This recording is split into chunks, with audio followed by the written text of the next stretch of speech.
You get to draw straws and say who gets to be back here.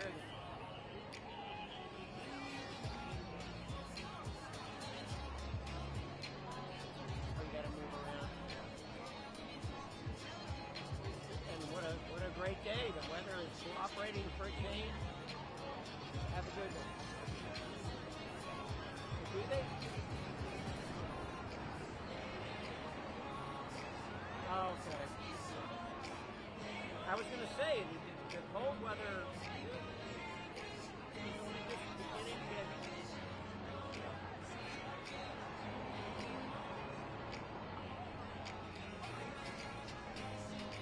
It looked like a front. As we drove in, it looked like a front. The clouds were weird and...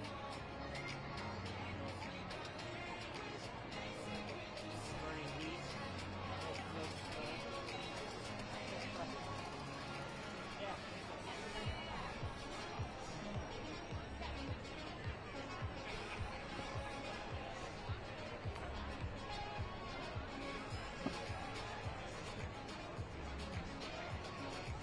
What's that?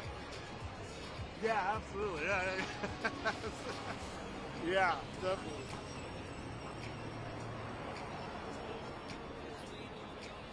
No, I wasn't out there, thank God. I heard it was like thousands and thousands. Yeah.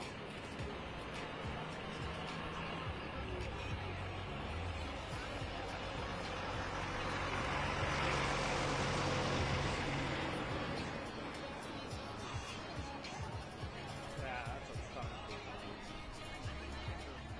Yeah,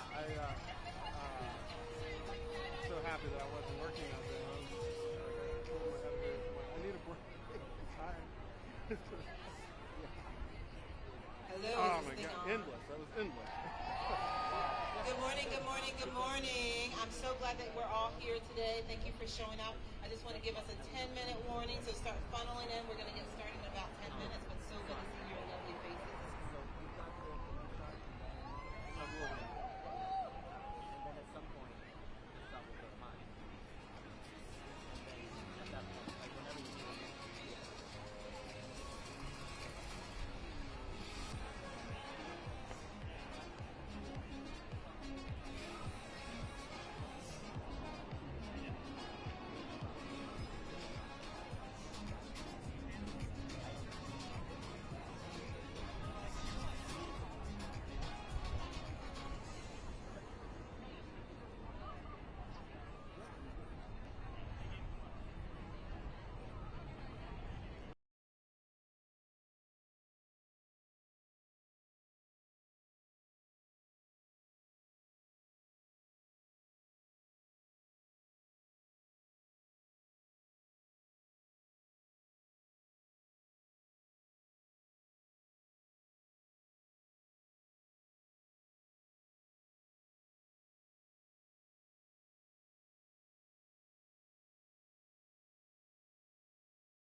Good morning.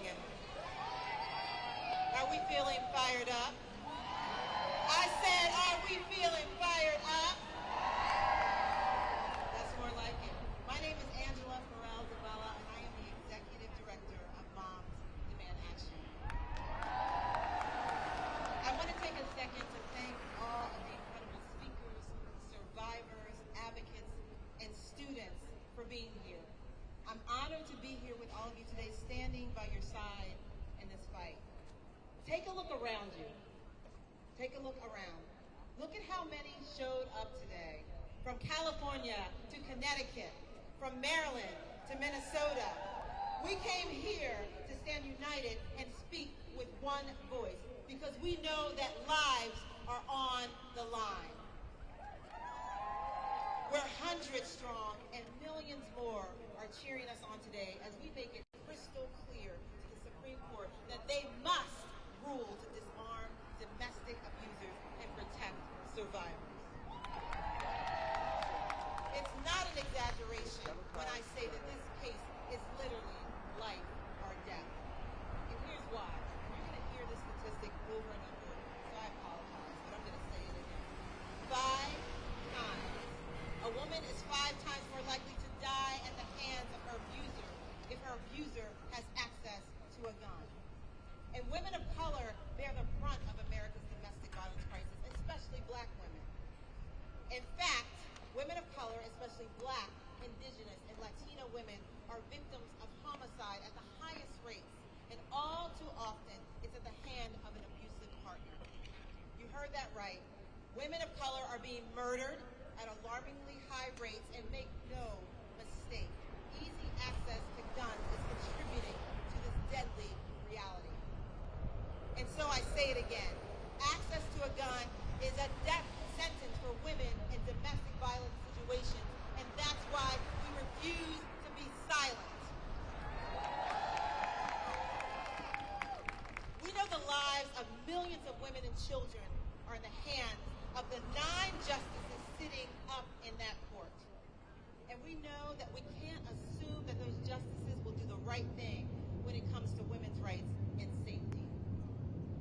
Last year, these same justices handed down the Bruin decision that gutted state gun laws, unleashed chaos in our courts, and opened the door for extremist challenges to foundational public safety laws like this one. And then, the very next day, in another gut punch, those same justices stripped us of our ability to make fundamental decisions about our bodies and our future, a reckless ruling to put domestic violence survivors in even more danger than before.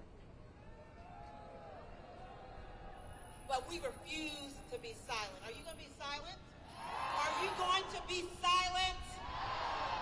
We refuse to let 9 unelected judges decide whether people trapped in abusive situations will live or die. Today, you're showing up to make your voices heard. And a few miles down the road, our fellow advocates are doing the same thing at the voting booths in Virginia for Election Day. We have to turn out for every election because it'll take people working together at every level of government to protect our communities. Because we need to elect candidates who will nominate gun-sense judges, not extremists, who time and time again will side with gun lobby's agenda over protecting the American public and the vast majority of Americans in communities. And we'll keep pushing for life-saving, common-sense gun laws at every level of government. We know how critical this is. Look at just what happened a few weeks ago in Maine, and in all the countless other tragedies, particularly in black and brown communities, that never even make the headlines. We know all too well how deadly guns are when in the hands of dangerous individuals. So today, we're going to make damn sure that every single justice up in that court knows we are here, we are watching, and we demand that they put our lives over the interests of the gun lobby. We can't stop fighting, and we won't stop showing up because lives are on the line. So say this with me. When I say can't stop, you say won't stop. Can't stop? Won't stop. Can't stop? Won't stop.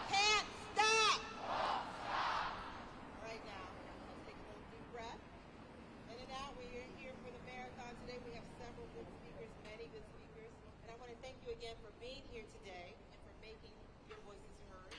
With that, I want to turn it over to Dawn. Dawn, I'd like to introduce Dawn, and Dawn is coming from N18L. Dawn, come up to the mic.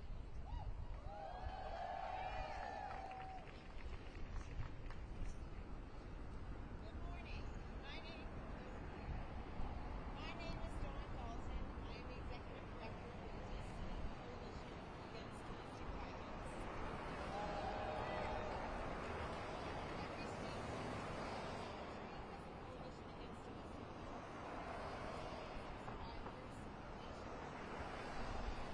We partner with the National Network to End Domestic Violence, every state and territory coalition, as well as other gender-based organizations, to develop and file an amicus brief in this very important and groundbreaking case. In this brief, what we did is we went to survivors and we said, tell us your stories. And you look around here and you see the signs. We have surviving family members with us this morning. And it is only survivors who know the harm, the fear, the lethality, the constant threats of death that firearms and domestic violence bring. And so it was critical to us that we center these survivor stories in this brief because it is these experiences that should always be in the ears of the justices as they make these decisions that will impact all survivors across the country. This decision saves lives.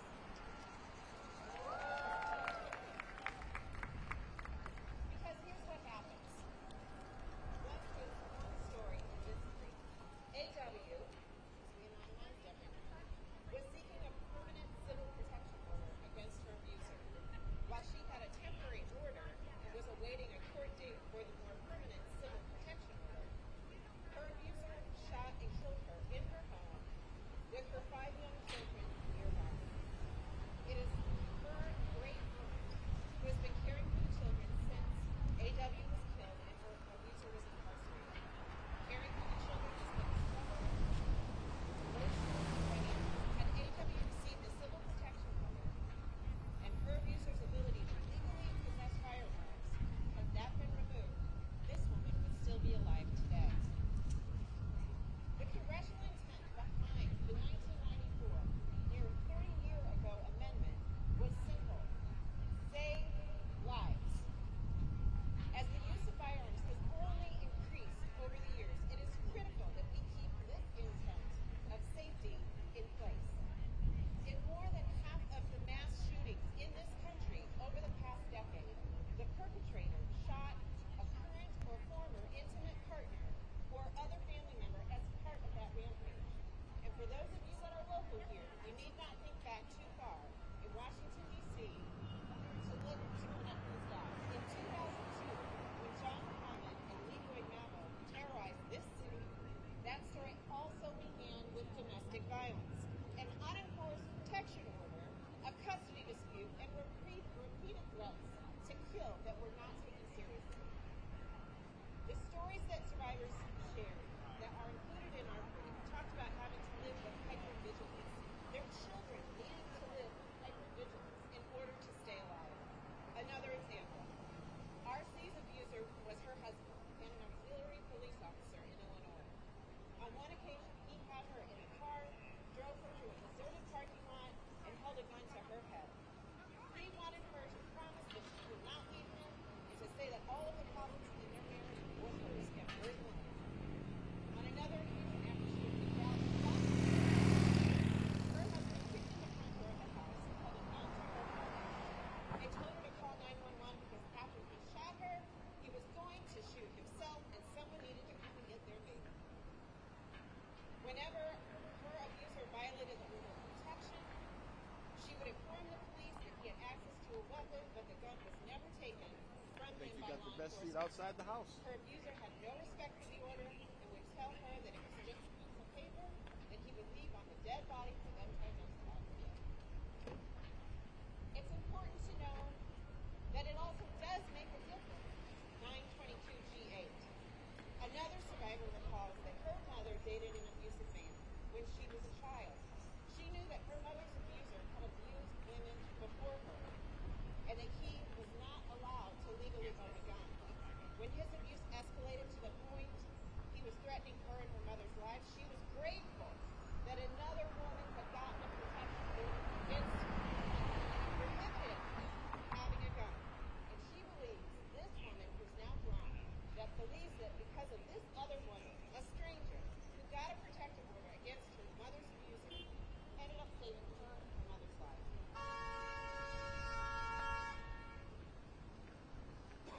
We know that firearms and domestic violence are a deadly combination. When a male abuser has access to a firearm, the likelihood he will choose to shoot his female partner increases by 1,000%. Disarming dangerous individuals like these is included in our brief, and it falls squarely within this nation's history and tradition of firearm regulation. This court should reverse the lower court's decision and uphold the nation's tradition of protecting all its citizens. Can't stop! Can't stop! Thank you so much. Thank you so much. Thank you, Dawn, Executive Director of DC Coalition to End Domestic Violence. And now I'd like to turn it over to a champion, Wisconsin Congresswoman Julianne Moore. Come on up.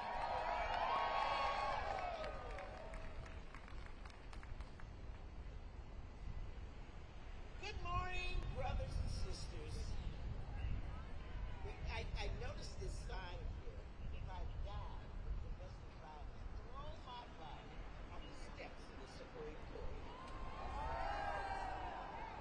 We're standing here again, asking the leadership, the highest court in the land, to protect us from these assailants.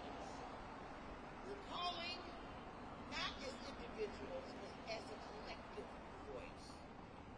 We're demanding that the legal system ensures our safety and well-being.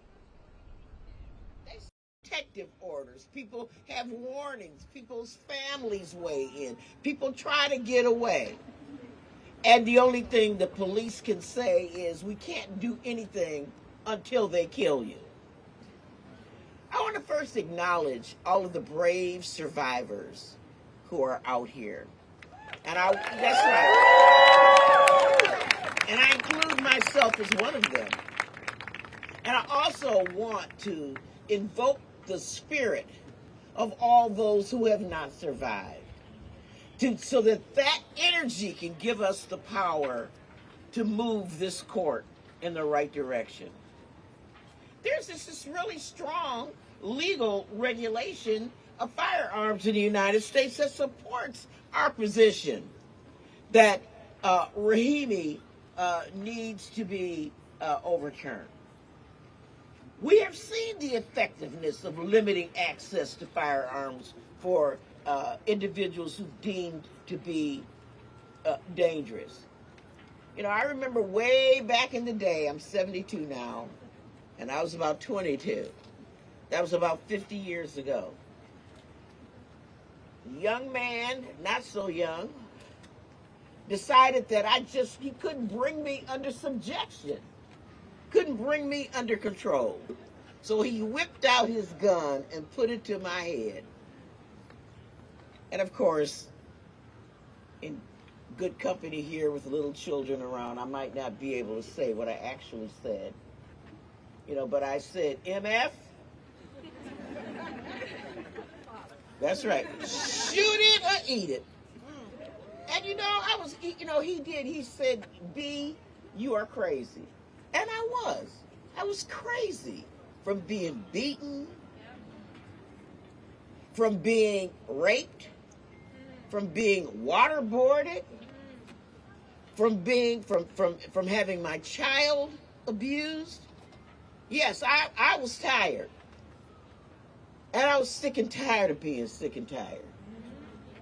And you know, back in those days, there was no Violence Against Women Act. There were no resources. There was no counselor to call. There was no hotline to call. There was no one there except for two women I worked with, you know, a blonde bombshell named and a Caribbean woman that whisked me off to safety and helped me raise the money to get away from that situation. We can't depend on our girlfriends at work to save us. We can't depend on getting lucky that they won't actually pull the trigger when they pull a gun on you. We have got to depend on the highest court in this country to recognize that each one of us out here represents at least 10,000 other people who could be in this dangerous space. Ladies and gentlemen, thank you for your voice of empathy. Thank you for your voices of justice. And we know that our voices are being heard right here in back of us in this building right now. All right, thank you all for hearing me.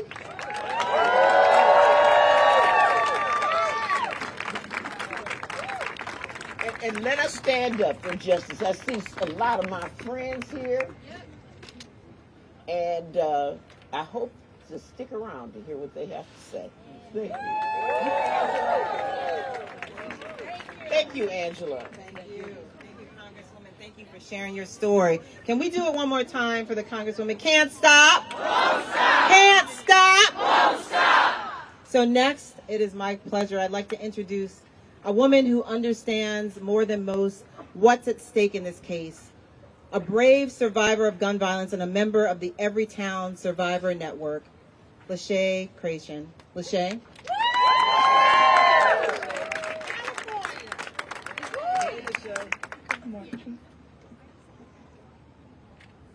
Good morning, everyone. Good morning. And thank you, Angela. My name is Lachey Creation, and I'm here today to share my story.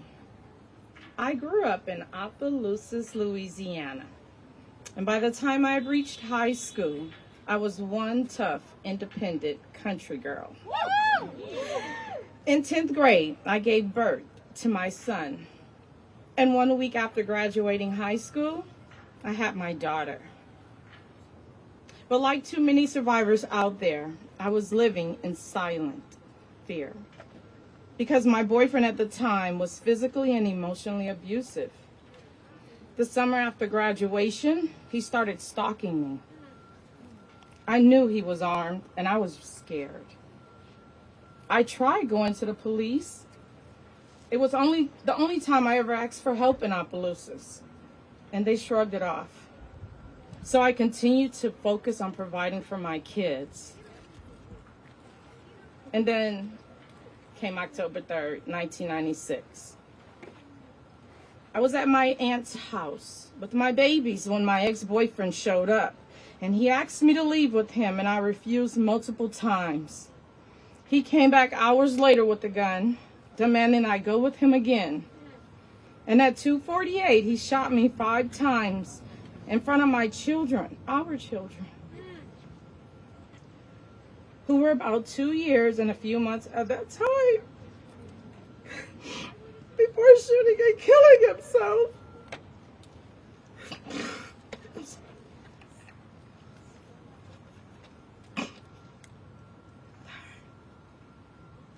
Thank you. I was in a coma for weeks after, but I remembered the relief. Even when I was unconscious, when my babies were brought to visit me, they hadn't been shot, and neither had my aunt or my ex's mother, who was also there that day. And any one of them, I could have been in the hospital like me, or even killed, all because my ex had easy access to a gun. So you can believe me when I say, I know how critical reversing the Fifth Circuit's decision is, because I've lived it.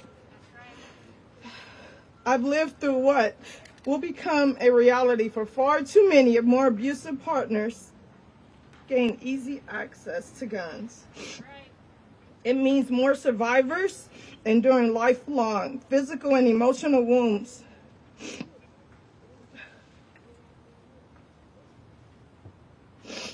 It means more children, like the one you're going to hear from today, will witness their mothers, sisters, aunts, friends experience gun violence at the hands of abusers.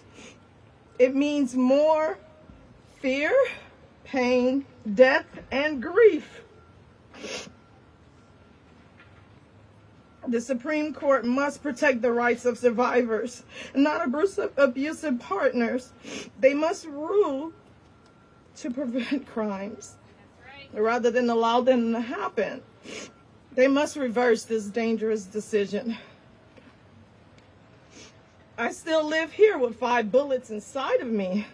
And during my fight to survive, I decided to name each one of them, of the 5 elements that helped me continue as I heal 27 years later. The first bullet was my faith. The next was my fight. The next was forget. The next was forgive and family. I fight for my family today and for all those who deserve to live free from fear. Thank you for being part of this fight with me. Let's go.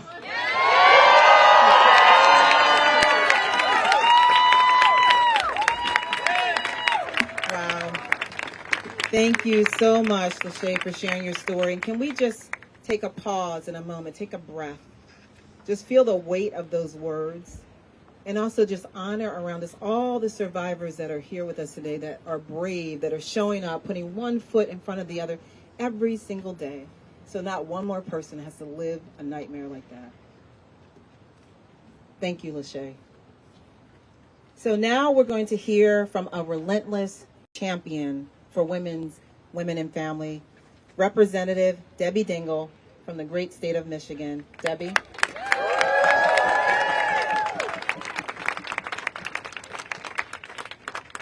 Good morning, everybody. Good morning. Let's all just hug Lachey with our love and our hearts and our arms.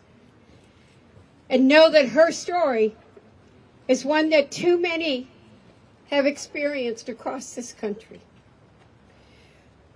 So I'm glad to be with all of you this morning, but I can't believe I'm once again in front of the Supreme Court fighting to uphold basic constitutional protections that we know save lives.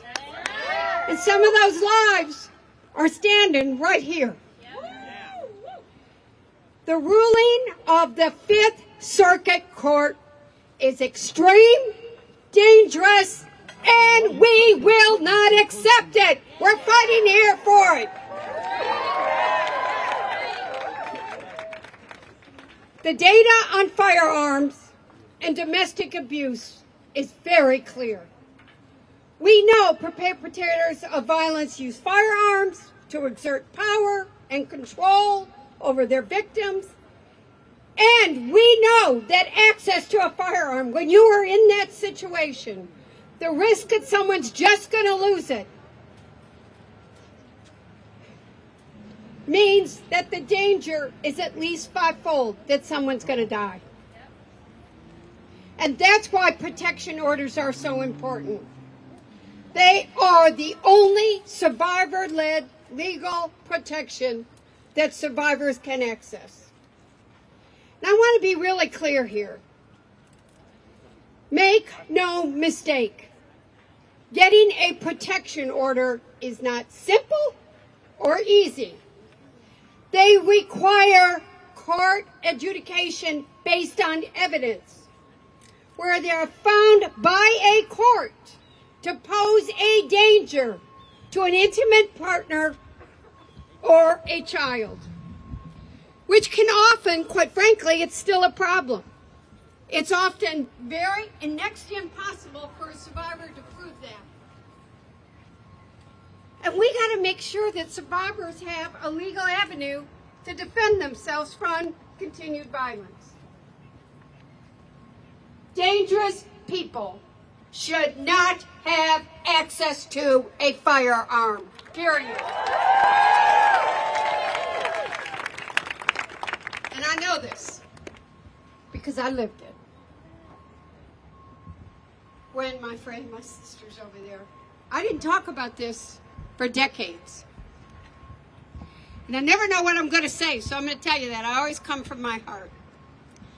I lived with a man that should not have access to a gun. He had serious issues. Probably it was an opioid drug addict. I'm sure he had an underlying mental health condition. But when he snapped, he snapped. He grabbed that gun. I had to keep him from killing my mother one night when I went to grab that gun. I had to take my brothers and my sisters and hide in closets and pray to God and say, please, God, don't let us die tonight, please. I would call 911. Or I called the local police station. We're in trouble. They wouldn't come. My father was, a man everybody knew. They didn't believe it happened in houses like this.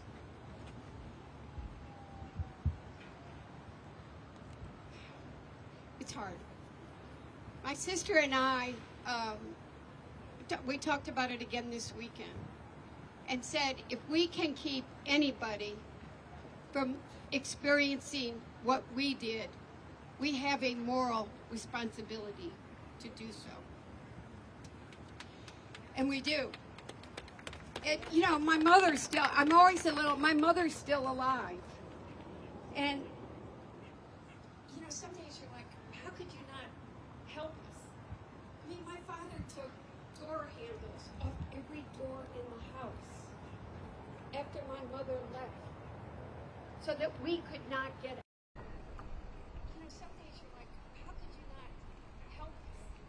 I mean, my father took door handles off every door in the house after my mother left so that we could not get out and nobody could get in.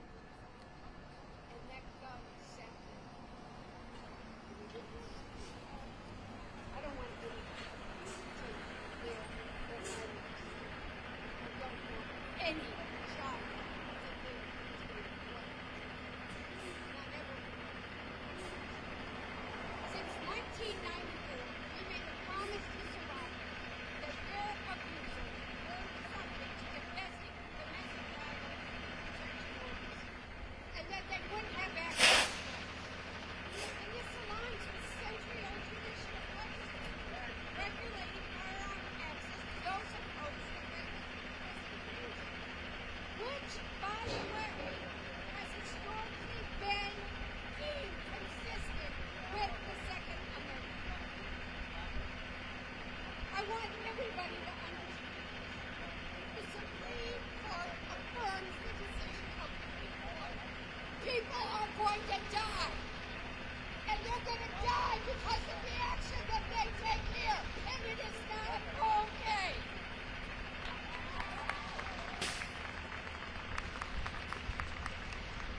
Overturning the protection will put survivors at the mercy of a patchwork of state laws and judicial discretion. And we've already seen what that judicial discretion does. It doesn't care. We know that the same parties are responsible for representing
might as well just put like a stone with your name on it. Saying,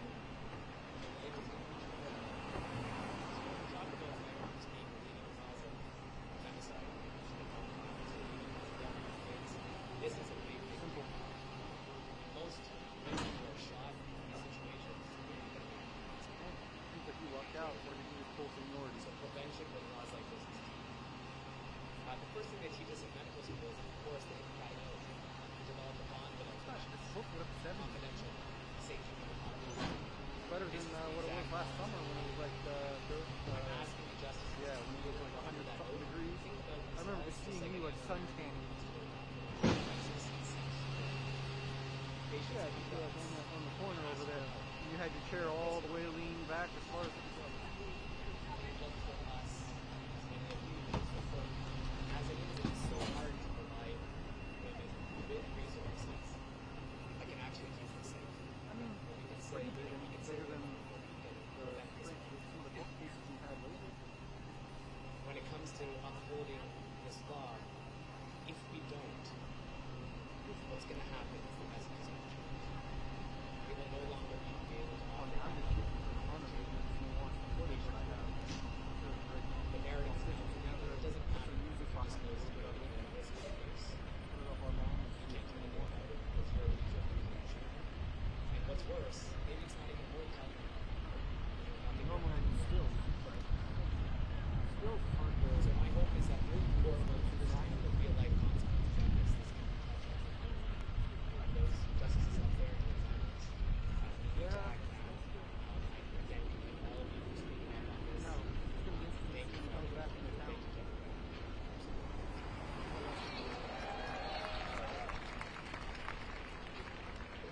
Thank you so much, Doctor.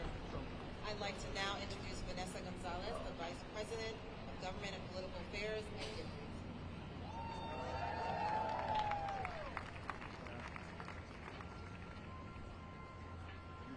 Hi, good morning. First, I want to just continue to share my strength and my hopes and my prayers for all the amazing survivors that have been here today and who can't be here with us. So can we please just give it up for the survivors?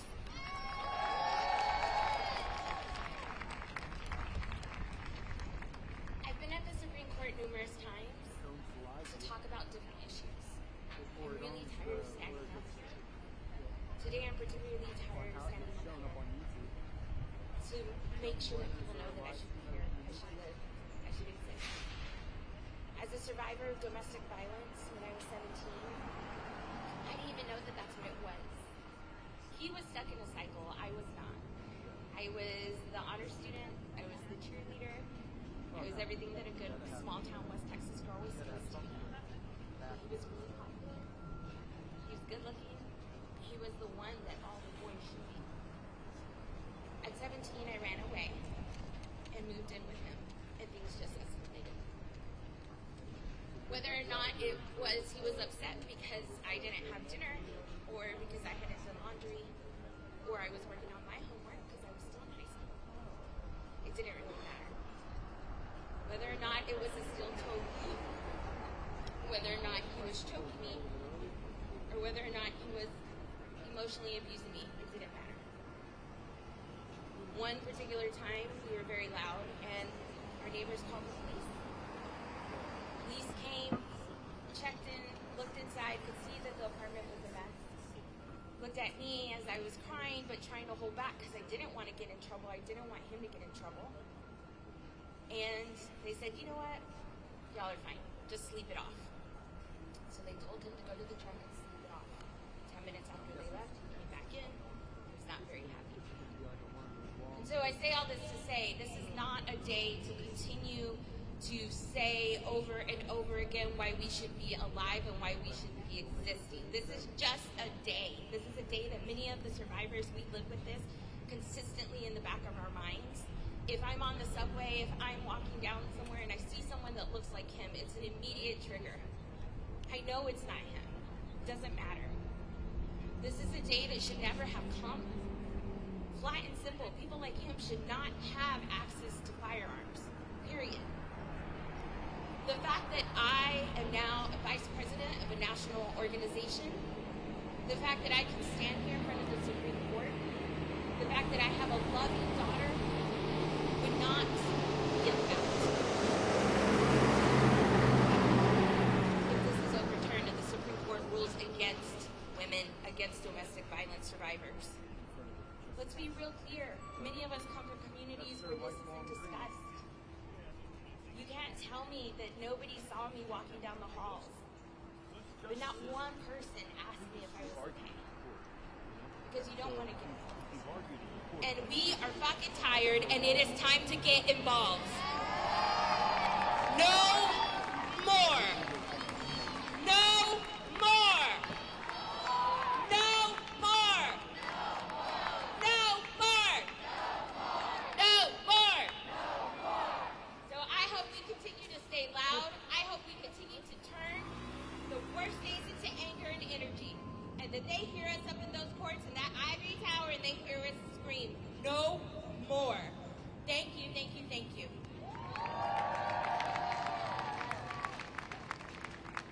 Thank you so much, Vanessa, for sharing your story. Anyone else fucking tired like Vanessa? No more. So thank you, Vanessa. It's my absolute pleasure to introduce Julianne Moore, actress, activist, and chair of the Everytown Creative. I'm overwhelmed, actually, by the stories that I've heard. And I was thinking, like, you know, what can I do? You know, what can I do? And the reason I started this, honestly, the Creative Council, I've been involved with this for, you know, over 10 years now, a long, long, long time, because it was just after the Sandy Hook shooting. And I was trying to shield my then very young daughter from this horrific news. And we were decorating the Christmas tree, and I was just waiting for her dad and her brother to get home from school and from work so we could discuss it as a family. And she looked at her very, very carefully monitored phone that she only followed other friends on, and looked up and said, "Mommy, did a bunch of little kids get shot today?" And I was so ashamed of myself. I was so ashamed because I realized that I wasn't protecting her. I wasn't shielding her. I wasn't doing anything to keep her and her brother safe unless I became involved in the gun safety movement. But that's what all of you were doing too. But I never, of course, never ever expected I would be doing this. Uh-oh. Thank you. I never expected I'd be doing this for so long. I think that's what's so shocking. And now this little girl, my little girl, is a young woman. She's 21 years old. And we're out here today because the Supreme Court is hearing a case that will determine whether young women like her and all women we put in even graver danger from domestic abuse. You guys have, you know, we've all been saying the same thing again and again. For me to kind of quote these statistics, and I talked to Lachey when she came off, and she said, you know, I said to myself, I wasn't going to cry. I don't want to do this. And I said, you know what? When you cry, you allow us to cry. And it takes it out of our heads, right? It takes this message out of our heads and puts it into our bodies. And so we understand what the stakes are. We know what this means for all of us, for our children, for ourselves, in our relationships, in the world. And that's how urgent this fight is. I mean, I don't have to say it to you. But I just want to say thank you all for being here. And I'm trying to activate my community to amplify your messages. That's why I'm here. So thank you so much. And I love you all for the work that you're doing. Thank you.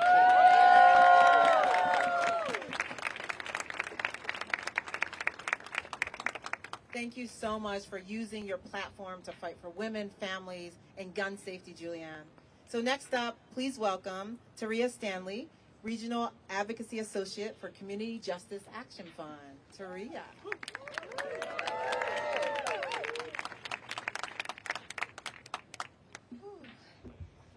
Hi, everybody. Good morning. My name is Taria Stanley, and I'm a Regional Advocacy Associate with Community Justice, and we are a Black and Brown survivor-led organization that advocates for gun violence prevention. But I'm going to sit that hat to the side really quickly because I do not think when my organization offered for me to be up here with you all today, they knew my personal connection to domestic violence. So this case is very important to me and very personal to me because I'm a survivor of domestic violence, and that has taken a lot out of me to say over the years. It's been short years, but it's taken me a lot. So I'm happy to be with you all today. A few years ago, I was in an abusive relationship, and at the time I was in denial. Even over the course of the years on my healing journey, I'm still grappled with that. Sorry. I refuse to believe I was a victim, just like many of us that have shared similar experiences. And I've been hesitant to share my story, but I know the importance of using my voice in these spaces because I know many other victims of abuse are not able to share their stories, and even worse, many of them have not been able to leave their situations alive. And there is no doubt in my mind that if my abuser was able to get their hands on a gun, the stab wound on my chest that I look at every morning would have been a gunshot wound, and I would not be standing in front of you all today. Whew.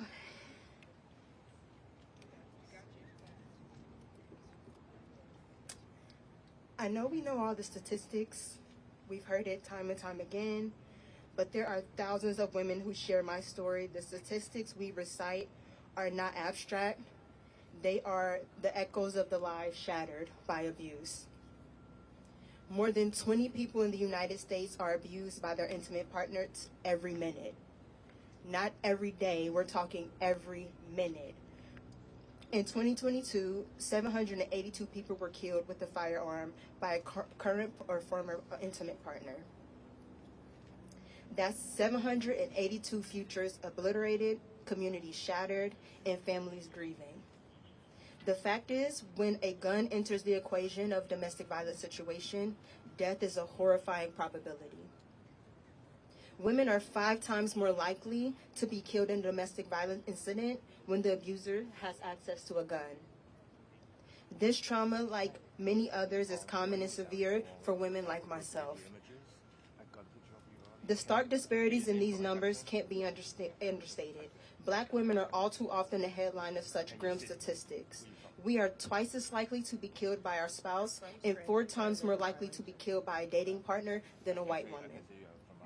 For Latina women, the statistics are even more harrowing.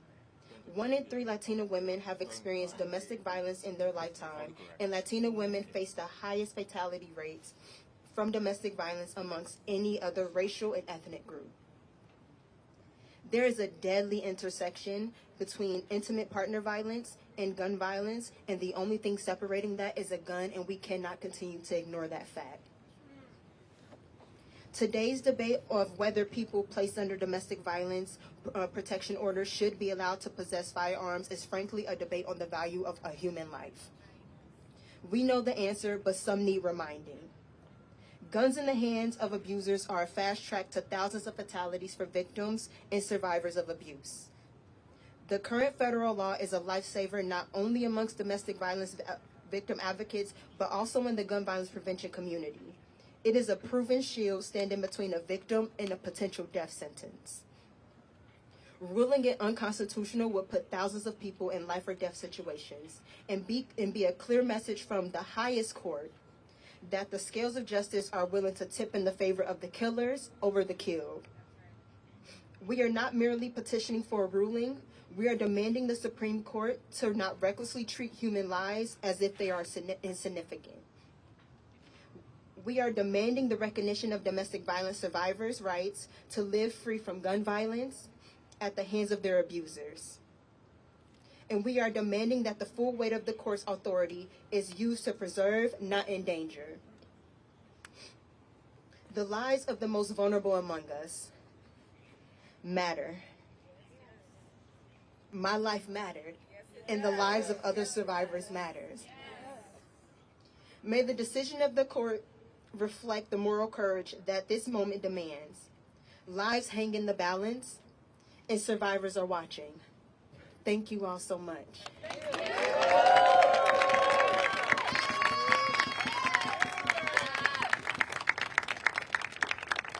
Thank you, Taria. Thank you for sharing your story. We really appreciate you. I'd like to now welcome Natalie Fall, the Executive Director of March for Our Lives, to the mic. Natalie.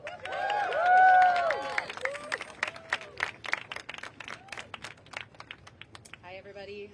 I'm Natalie Fall, and I'm proud to be the Executive Director of March for Our Lives. I'm really grateful to be here with you all today, and I'm really moved by the bravery of the survivors that have spoken so far.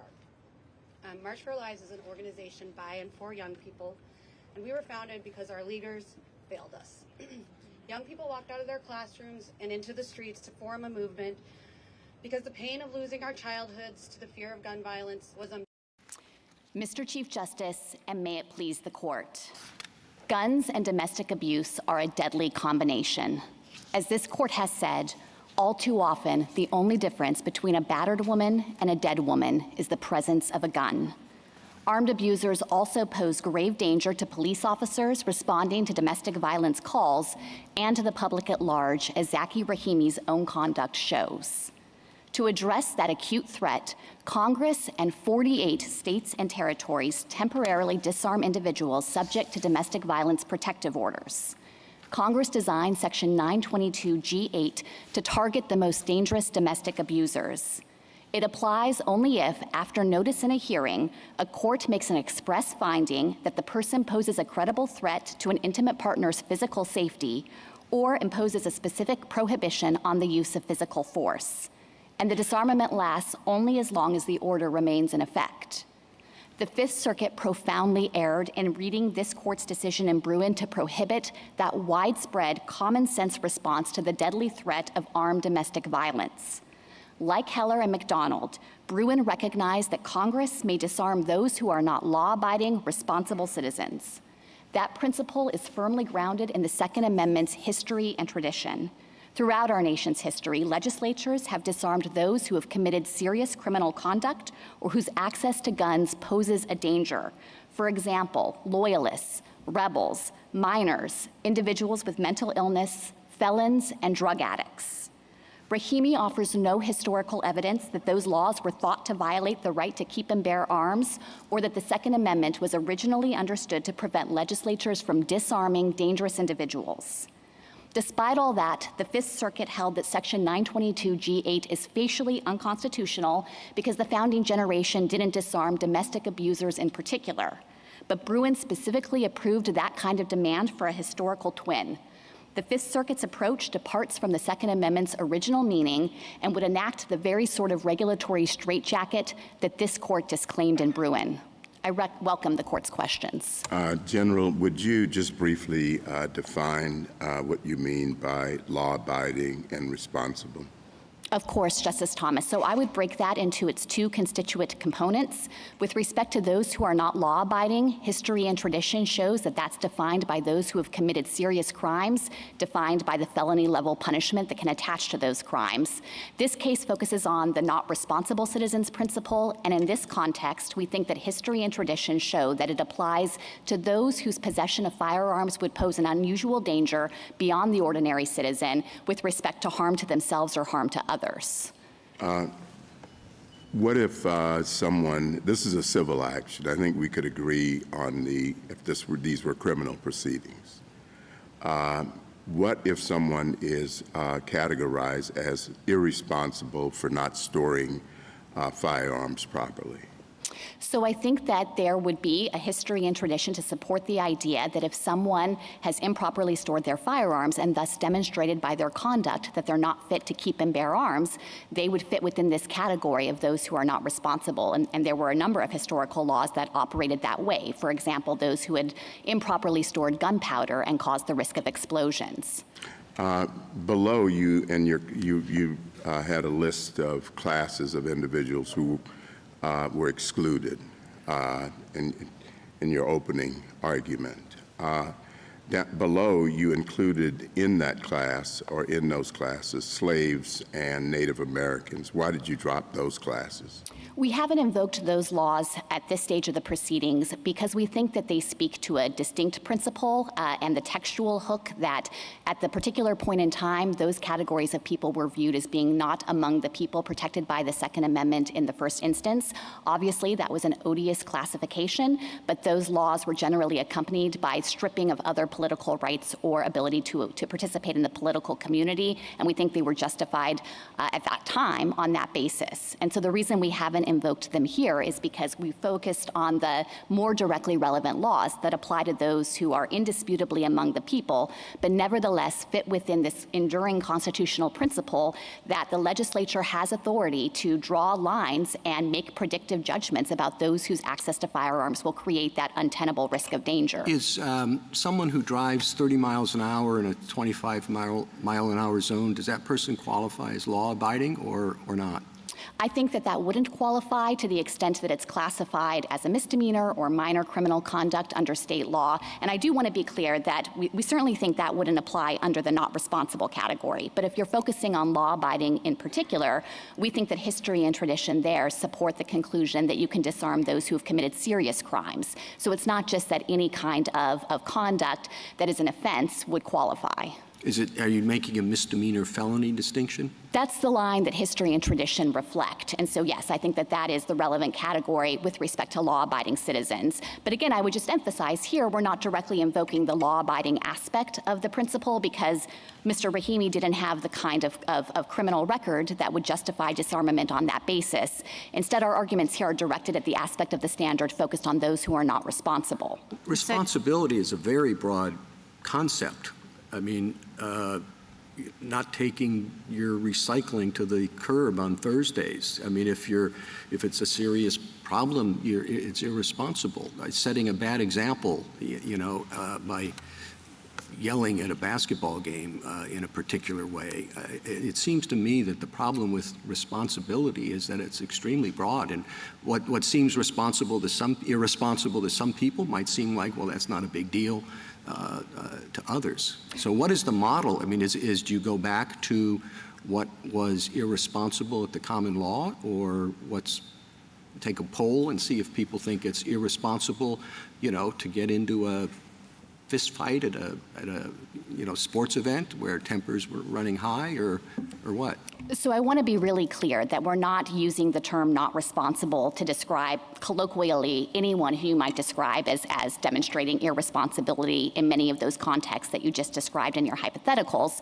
Instead, we read this court's case law, and in particular, its articulation of that principle, we're tracking the court's language here, the principle of responsibility as being intrinsically tied to the danger you would present if you have access to firearms. And I would draw a parallel here to the principles the court has articulated with respect to sensitive places or with dangerous and unusual weapons. In each of these categories. Just to be clear, you're using responsible as a placeholder for dangerous with respect to the use of firearms? Correct. So that's how we understand history and tradition in this context. And the reason that we've used the term not responsible is it's because it's the standard that this court itself has articulated in Heller and repeated in McDonald and then repeated again in Bruin.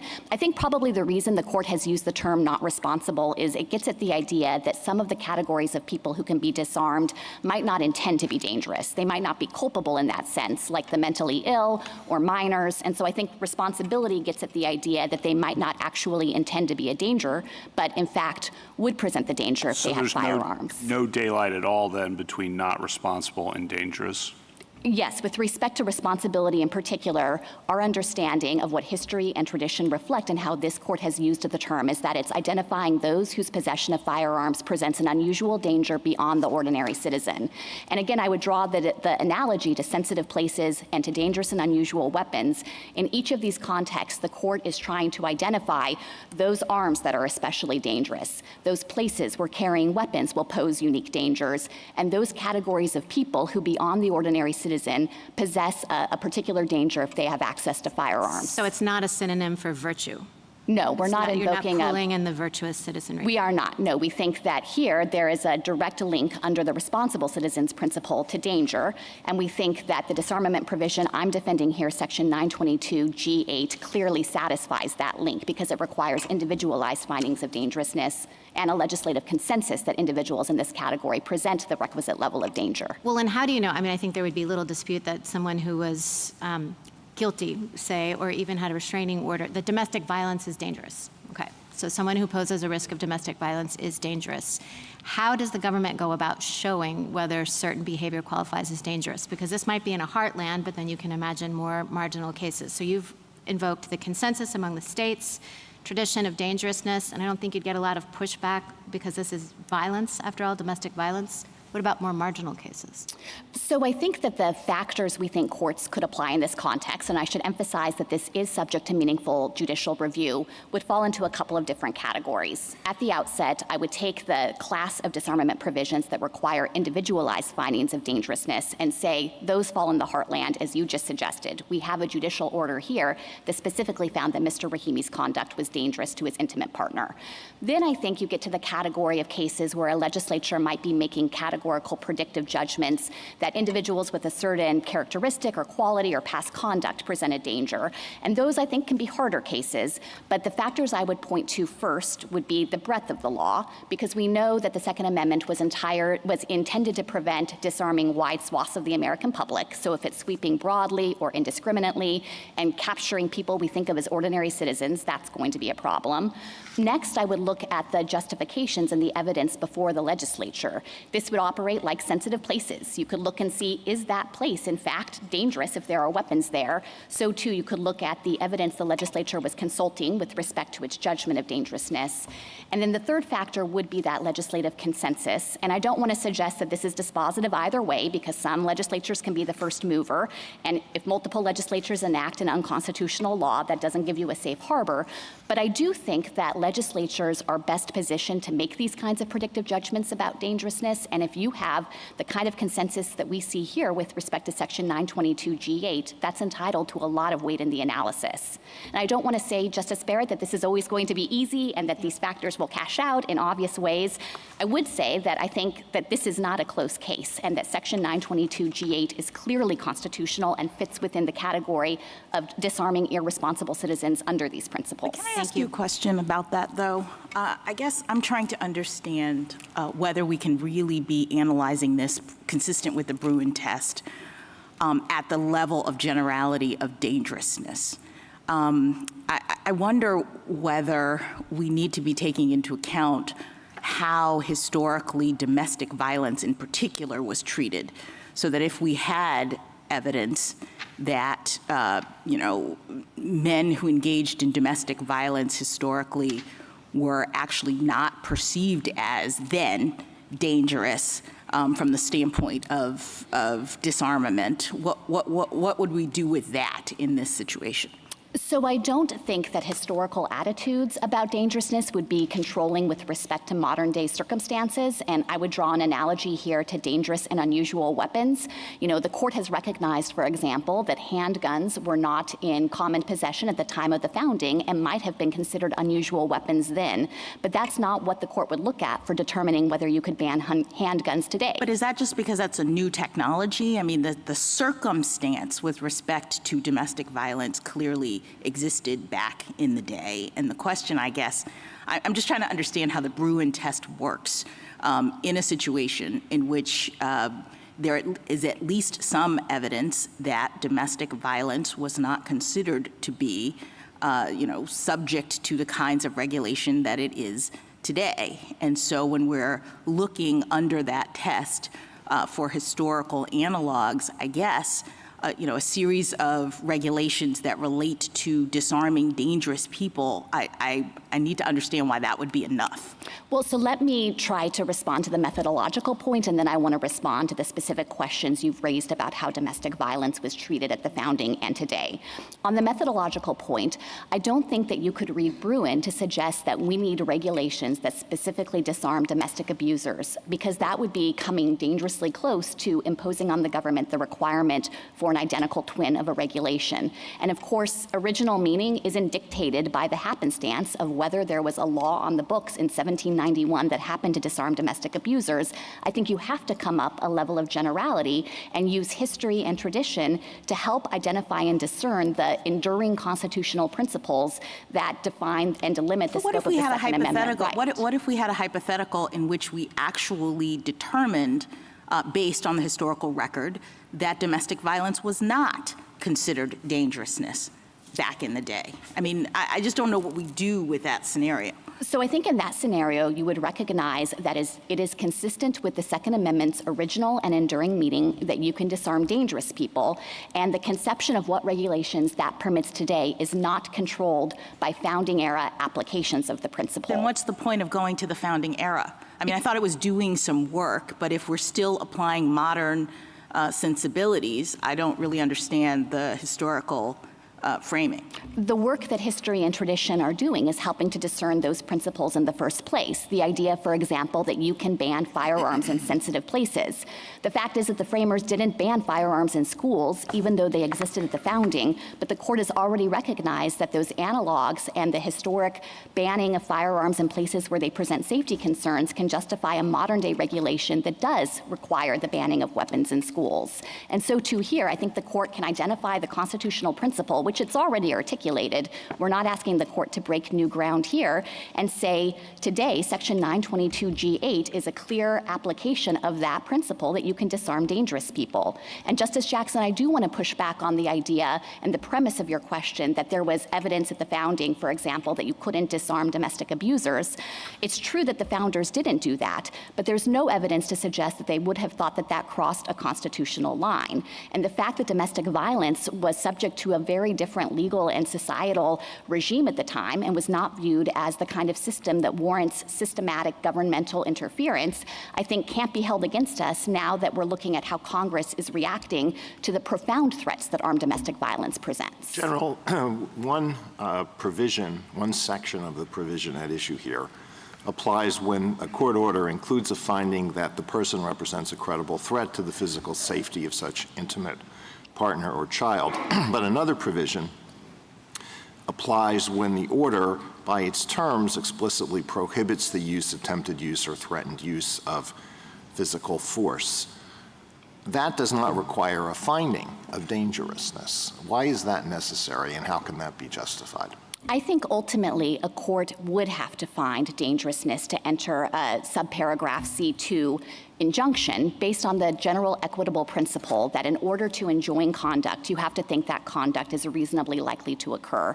This is a universal equitable principle. It certainly applies in Texas and in virtually all of the states. And I think what it means is that a judge who's considering a request for a protective order wouldn't have a basis in law to enter that subparagraph C2 prohibition on the use of physical force unless the judge thought the force was sufficiently likely to materialize. Well, we are told in some of the amicus briefs that there are situations in which the family court judge who has to act quickly and may not have any investigative resources faces a he said, she said situation, and the judge just says, well, I'm going to issue an order like this against both of the parties.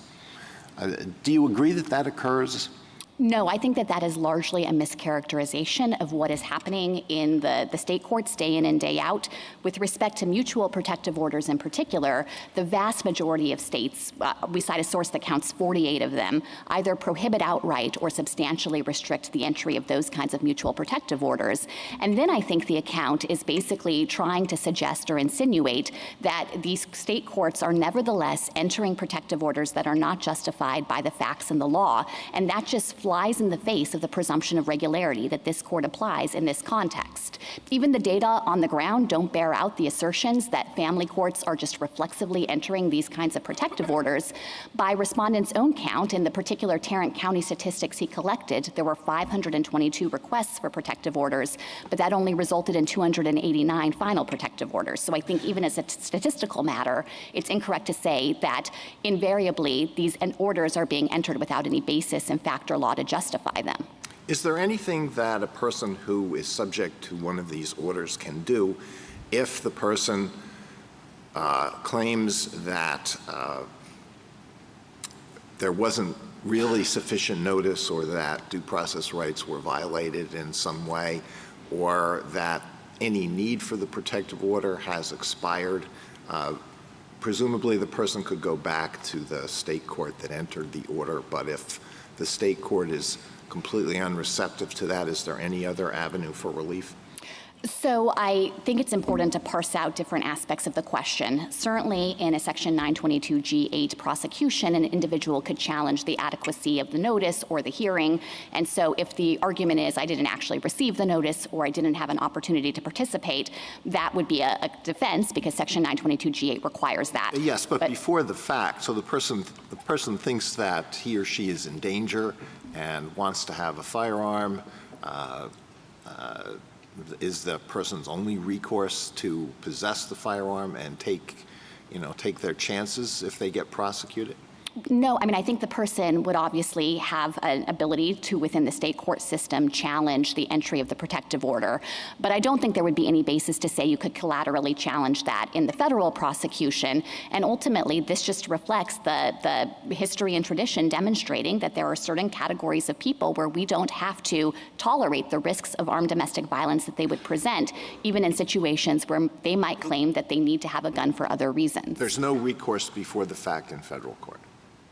So I think that they could seek recourse in the state courts themselves. They could protest the notice and the opportunity for a hearing. But if a court has entered a protective order that complies with the restrictions in 922G8, then a federal court can rely on that in enforcing this prohibition. Is there any possibility of administrative relief? I think that at the state level, there are certain mechanisms in place where people can seek relief. And one important thing to emphasize is that these protective orders are inherently time limited. It varies a little bit at the state level. I've seen provisions that authorize the imposition of these protective orders for 6 months up to about 5 years. I think most commonly they're in effect for just 1 year.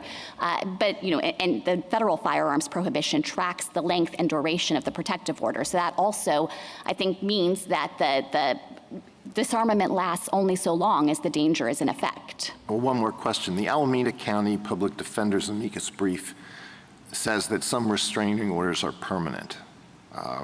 Is that true? And if that is true, how do you justify a permanent prohibition, even if any danger has disappeared? So I'm not aware of state law authority that authorizes or that routinely enters permanent protective orders. As I mentioned, this varies across state law, so I don't want to suggest that there's a universal answer here, but these orders are generally time limited or provide mechanisms for courts to go back and review the finding of dangerousness for purposes of effectuating the basic command of the protective order. Thank you. Just to be clear, none of the situations that Justice Alito is pointing to are the facts of this case, correct? Or the facts of this statute? That's right. So and the constitutionality of this statute is what's at issue. Yes, and the Fifth Circuit invalidated the statute on its face. I do want to suggest that to the extent the court has been left with the impression in some of these amicus briefs that the protective orders are routinely entered without a basis to conclude that someone actually presents the individualized finding of danger, I do not think there is any record or evidence to support that conclusion here. And I would say again, this runs counter to the presumption of regularity that the court ordinarily affords in this context. But I think it also runs counter to Congress's recognition and circumscribing of Section 922G8 to ensure that it's covering those who had notice and an opportunity for a hearing. And Counsel, in the end, if there are due process failures in any system, that'll be subject to a separate challenge, correct? That's correct. And Mr. Rahimi hasn't made a due process claim here. He's not challenging Section 922G8 on that independent I'd like ground. to go back to your law-abiding or responsible citizen category. I now understand why you think it's appropriate. You think dangerous is too limited because we have restrictions on the age of people possessing firearms and on the mentally ill. And they're not, why do you, and I understand they're not necessarily dangerous, but I guess they're lack of responsibility or judgment could be questioned, correct?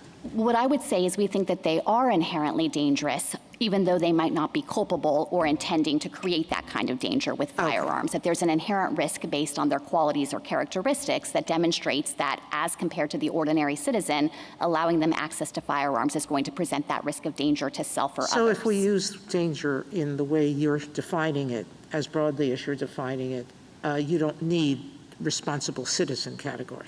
Yes, I think these are essentially getting at the same concept. I guess what I would say, Justice Sotomayor, is that we have tracked the court's own language here, and I think it would be important if the court wants to refer to concepts of dangerousness to make clear that it's not backtracking from what it said in Heller and in McDonald and in Bruin, that you can disarm those who are not law-abiding responsible citizens, with the mentally ill as one of the exemplar categories the court held up to illustrate that proposition. And I think that the term responsible gets at the broader group of people who can be disarmed even though they might not be culpable precisely because of this risk of danger. But Thank if the you, court, Counselor. Can you finish that answer? I was going to say, but if the court were to refer to these concepts of dangerousness, I just think it would be important to make clear that it's not backtracking from what it has said in prior cases. And it's not just that the court has referred to this concept in the abstract, it's actually embedded it in various aspects of how Second Amendment analysis operates. So for example, the court has said background checks are okay because they're intended to decide whether you're the kind of ordinary law-abiding responsible citizen in the first place, or that when you're looking at whether a weapon is dangerous and unusual, you should ask, is this the kind of weapon that a law-abiding responsible citizen would need for self-defense? Thank you. And so I just think there's a risk of creating confusion about that. Thank you, counsel. I guess to get back to the beginning, so why did you use the term responsible if what you meant was dangerous? I mean, responsible presents all sorts of problems, and dangerous is sort of a different set of considerations. I mean, if you thought that our prior precedents were talking about dangerous, it was a little confusing to all of a sudden find responsible being the operative term. Well, we relied on the same phrasing the court itself used when it first articulated this constitutional principle in Heller. And so I think we were trying to point out that the court itself has already recognized the category of regulation that's consistent with original meaning under the Second Amendment, and we just followed the court's lead in using that phrase, those who are not law-abiding responsible citizens. And as I was well, just but just to be clear, your argument today is that it doesn't apply to people who present the threat of dangerousness. Whether you want to characterize them as responsible or irresponsible or whatever, the test that you're asking us to adopt turns on dangerousness. Correct for those who are not responsible citizens. I do want to be clear that we think there are different principles that apply with those who are not law-abiding. So I just want to be clear, we don't think dangerousness is necessarily the standard there, although there's obviously going to be a lot of overlap. That's defined by its own history and tradition. But we do think that dangerousness defines the category of those who are not responsible. Thank you. Justice Thomas? If this were a criminal proceeding, then you would have a determination of what you're talking about. Someone would be convicted of a crime, a felony, assault or something. But here you have something that's anticipatory or predictive, where a civil court is making the determination. Just from an analytical standpoint, would there be a difference between a criminal determination and a civil determination? So I don't think that it would make a difference with respect to whether the legislature can create categories of people who are considered dangerous or not responsible, and that's very much informed by history and tradition here. It is not the case that the only disarmament provisions that have existed over time targeting those who are dangerous are provisions that focused on those with criminal convictions. That is, of course, an important component of the law-abiding standard in particular, but we have a number of examples from throughout history of those who were disarmed even after civil adjudications or a civil-like process, and that includes— Could you give me an example? Sure. So, for example, mental illness. This was the category that Heller held up as the quintessential example of those who aren't responsible, even though mental illness in our legal system has always been adjudicated through civil proceedings. That was true, for example, of loyalists. The disarmament provisions on loyalists were enforced through those who were refusing to take a loyalty oath, and so there wasn't any necessity of a criminal conviction. So, too, with those who were intoxicated. You didn't need to show that they had actually been criminally convicted in order to disarm them.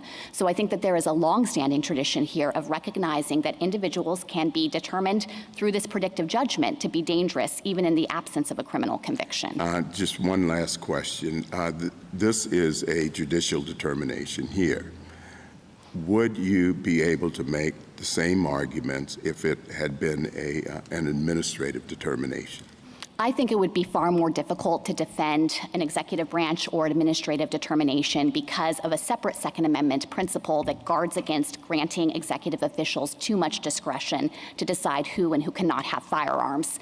In the there was some history about that in England, of course, but in the American legal tradition, these principles have been deployed through legislative judgments or through express judicial findings of dangerousness. So I don't think that we could point to the same history and tradition of giving executive branch officials that discretion. Justice Alito? Suppose that a jurisdiction enacted a concealed carry permitting regulation that is almost identical to the one we invalidated in Bruin, except that it requires an applicant to show that he or she is sufficiently responsible. Would that be constitutional? So if that were implemented through a system of executive discretion, just as I was discussing with Justice Thomas, I think that there could be additional principles that come into play that would guard against that kind of licensing regime. Now, to the extent that that kind of background system was intended just to implement the bases for disarmament that reflect legislative judgments, and in other words, to check for whether you have a history of commitment to a mental institution or a criminal record or so forth, then I think those objective standards could be deployed as part of a background check system, and Bruin specifically suggested as much. One more question. In response to my question about the provision that prohibits the possession of a firearm by someone against whom an order prohibiting violence has been entered, and the provision doesn't on its face require a finding of dangerousness. As I recall, your answer was that state laws generally do require that, and anyway, equitable principles require that. Now, suppose someone is later prosecuted for violating that provision. Would it be a defense for that person to say that the state law in question did not require such a finding, and in fact, there was no such finding in my case?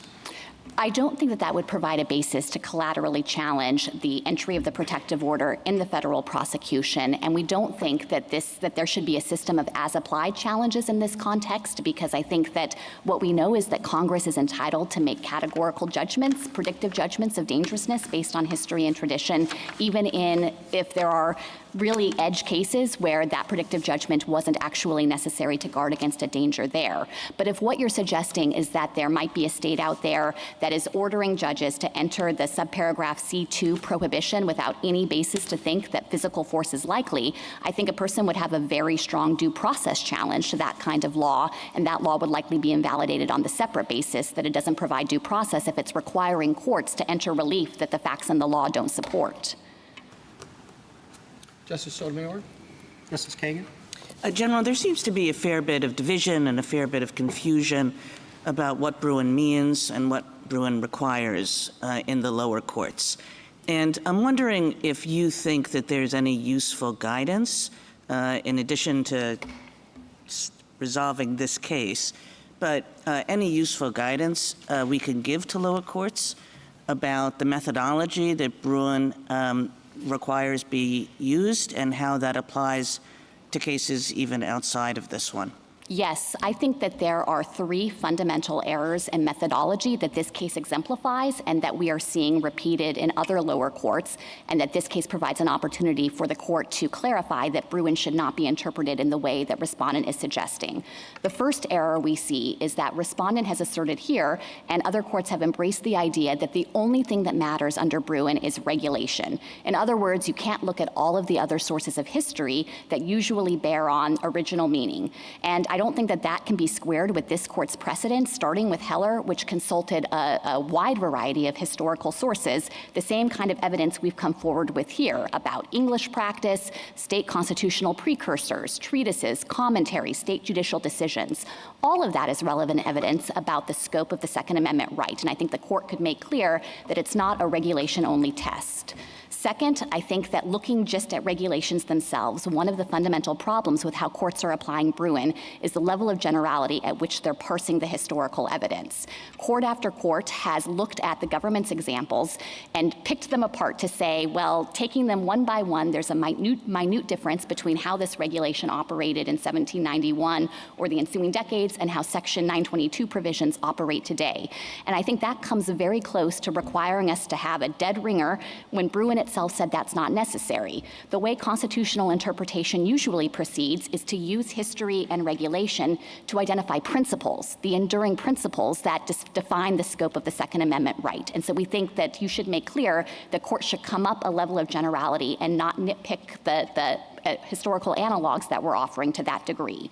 And third and finally, I think that in many instances, courts are placing dispositive weight on the absence of regulation in a circumstance where there's no reason to think that that was due to constitutional concerns. So for example, here we don't have a regulation disarming domestic abusers, but there is nothing on the other side of the interpretive question in this case to suggest that anyone thought you couldn't disarm domestic abusers or couldn't disarm dangerous people.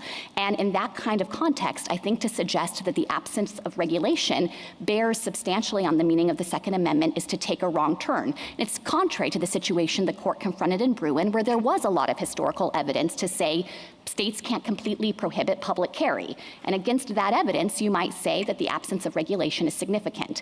But here, there's nothing on the other side of this interpretive question, and I think that that just shows that you shouldn't hold the absence of a direct regulation against us. Thank you. Justice Gorsuch? Good morning, General.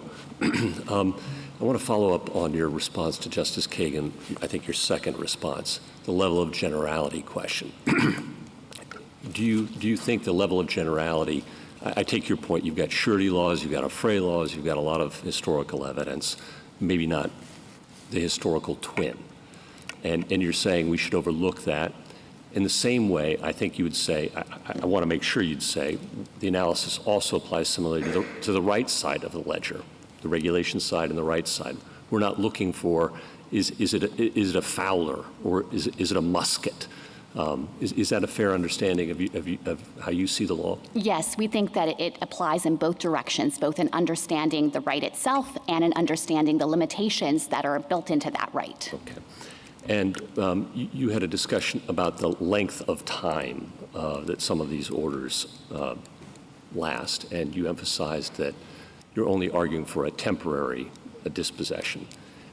And I guess I'm wondering, on a facial challenge, do we need to get into any of that, right? Normally we ask on a facial challenge, is there any set of circumstances in which the dispossession would be lawful? And there may be an as-applied if it's a lifetime ban that would come to us, and that would be a separate question. Is that how you see it too? I agree that that would be a separate question, yes. I think that there is good reason to reject as-applied challenges if and when they come before the court because of the categorical judgments that we think history and tradition support, but I acknowledge that here it's only a facial challenge. Okay. And along the same lines on the facial challenge aspect of it, do we need to resolve C2? And the questions that Justice Alito was asking, given that the defendant, the plaintiff before us, the respondent, has been adjudicated under C1, and we actually have a finding of a credible threat. The dangerousness argument seems most apparent there, and we don't know much about how all states administer C2 regimes.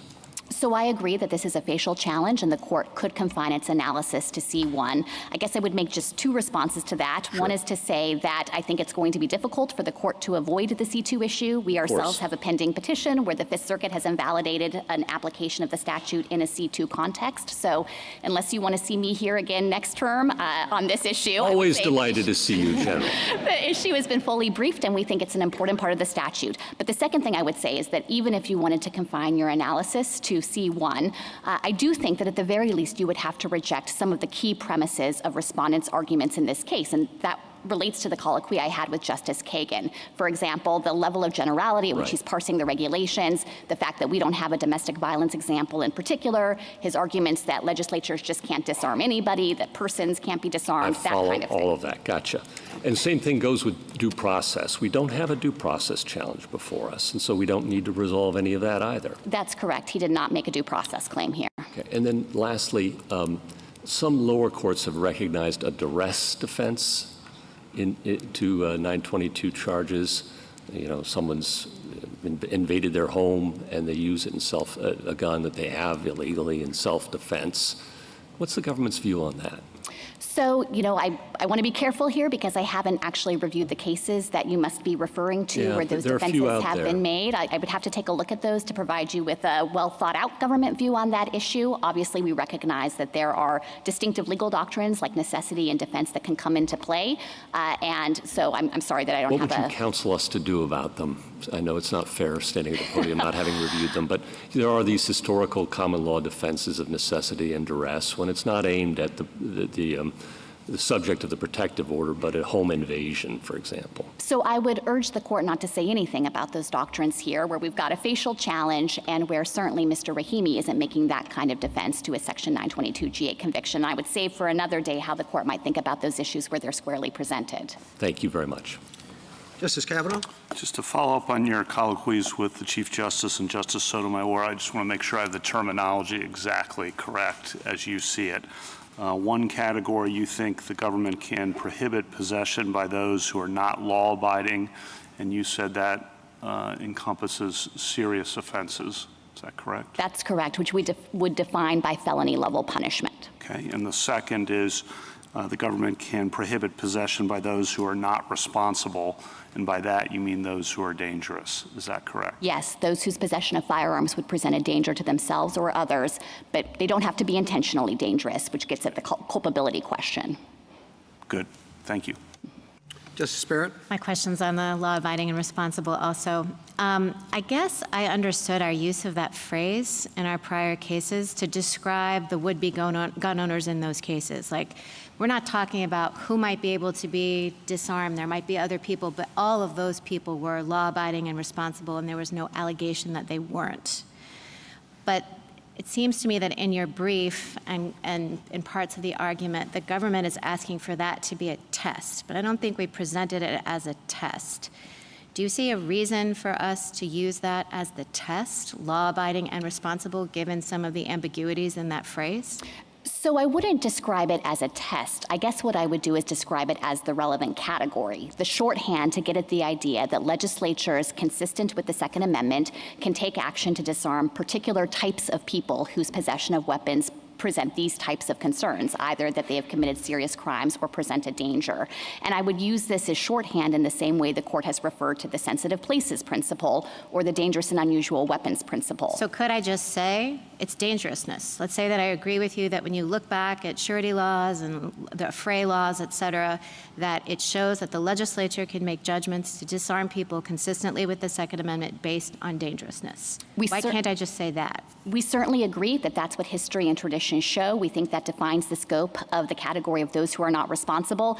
We don't think dangerousness is the standard with law-abiding, and I recognize you might have some different views on that, Justice Barrett. You don't need to resolve that issue here. This is a case just about someone who is not responsible in the form of being dangerous. So yes, we would be happy with a decision that says legislatures for time immemorial throughout American history have been able to disarm those who are dangerous. But you're trying to save like the range issue. So you're not applying dangerousness to the crimes. That's correct. We think that there are additional arguments that can be made to defend felon disarmament, and that those depend on the unique history and tradition with respect to criminal conduct. And so we would hope to have the opportunity to present those arguments and perhaps persuade you in a future case. Okay. Yes. Thank you.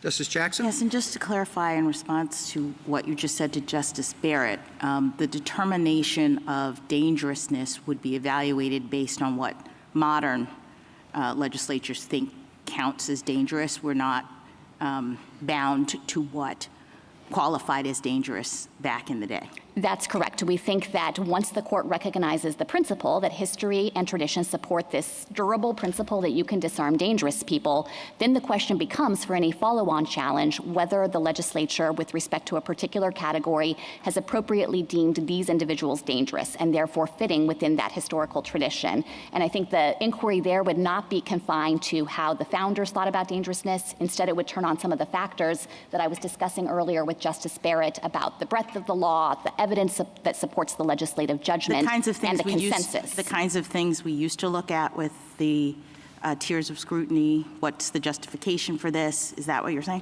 No, I don't think that this is just a revival of some form of means and scrutiny, because we wouldn't be asking a court to balance the intrusion on the individual interest against the weight of the government's interest.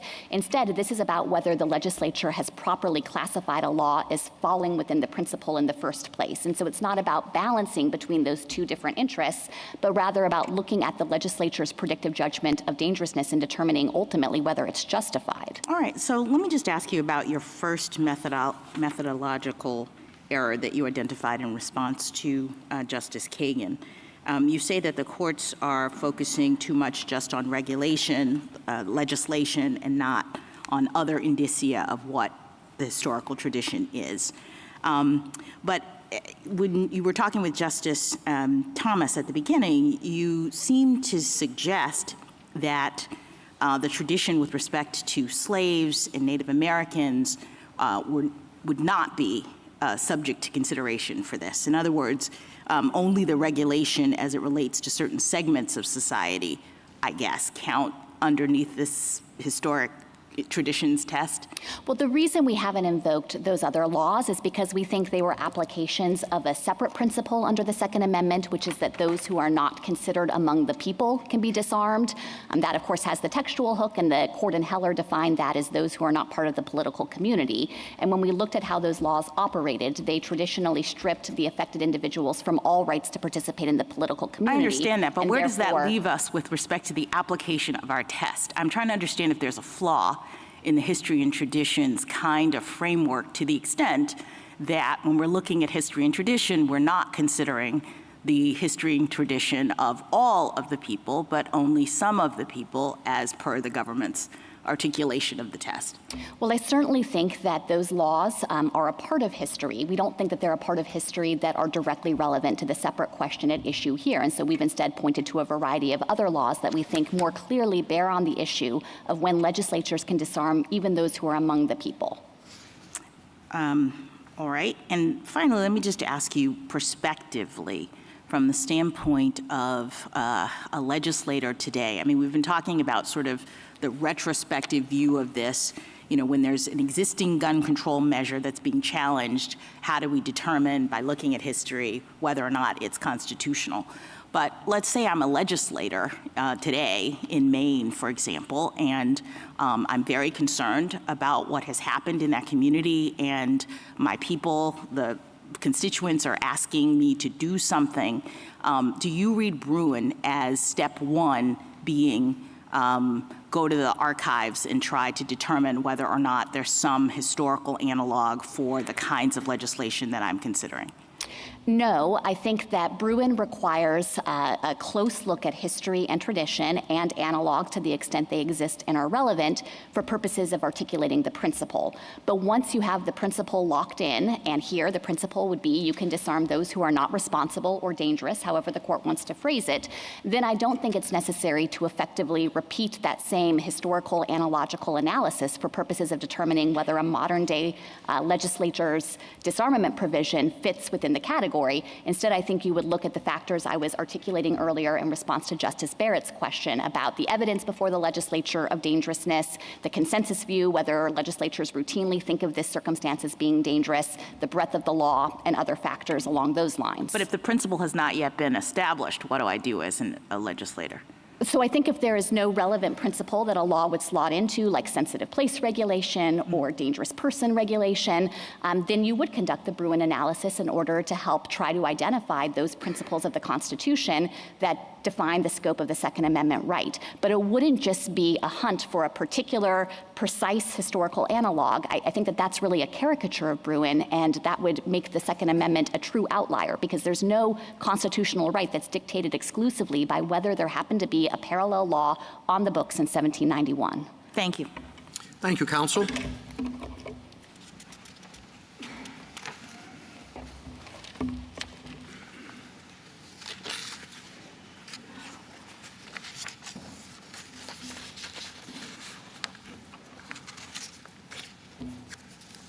Mr. Wright. Thank you, Mr. Chief Justice, and may it please the court. My friend has described several times the government's principle that in this case, they are not relying on any analogs that were directed at people who were not part of the people, outside the community, the national or political community entirely. That means loyalist laws are entirely off the analogical spectrum here, because loyalists were also pervasively deprived of all of the rights of the people and citizenship. They were enemies. The government said so in its Bruin amicus brief.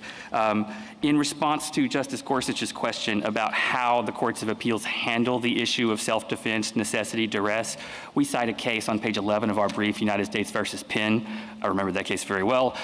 It will show you how they handle it. There's effectively not one. I mean, even brief, fleeting possession that lasts a little bit longer while being chased by people, not enough. So there is no real keeping for self-defense exception to this principle.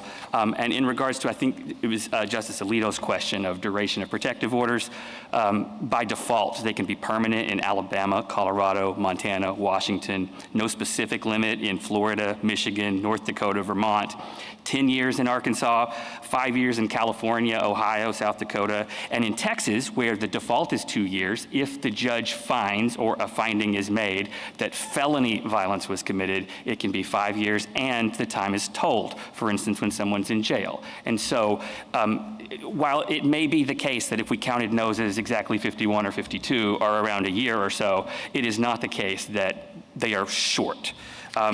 Now, the danger with any kind of historical inquiry is like the person looking down a well. So it feels like what the government is doing is looking down the dark well of American history and seeing only a reflection of itself in the 20th and 21st century and saying that's what history shows. When Congress enacted Section 922G8 in 1994, it acted without the benefit of Heller, McDonald, and Bruin, so we shouldn't be surprised that they missed the mark. They made a one-sided proceeding that is short, a complete proxy for a total denial of a fundamental and individual constitutional right. At this time, I would welcome questions from the court.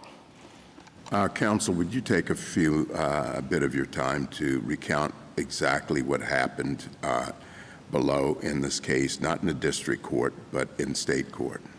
So what happened in state court, we know very little about for certain. We have the order, which was attached as an exhibit to the federal complaint. And the order reflects certain findings. We have shown that those findings are incredibly common in this one county in Texas. But if you did an electronic search of appellate cases in Texas with the words credible threat and physical safety, I think you would only find 3 unpublished appellate cases, all from this county.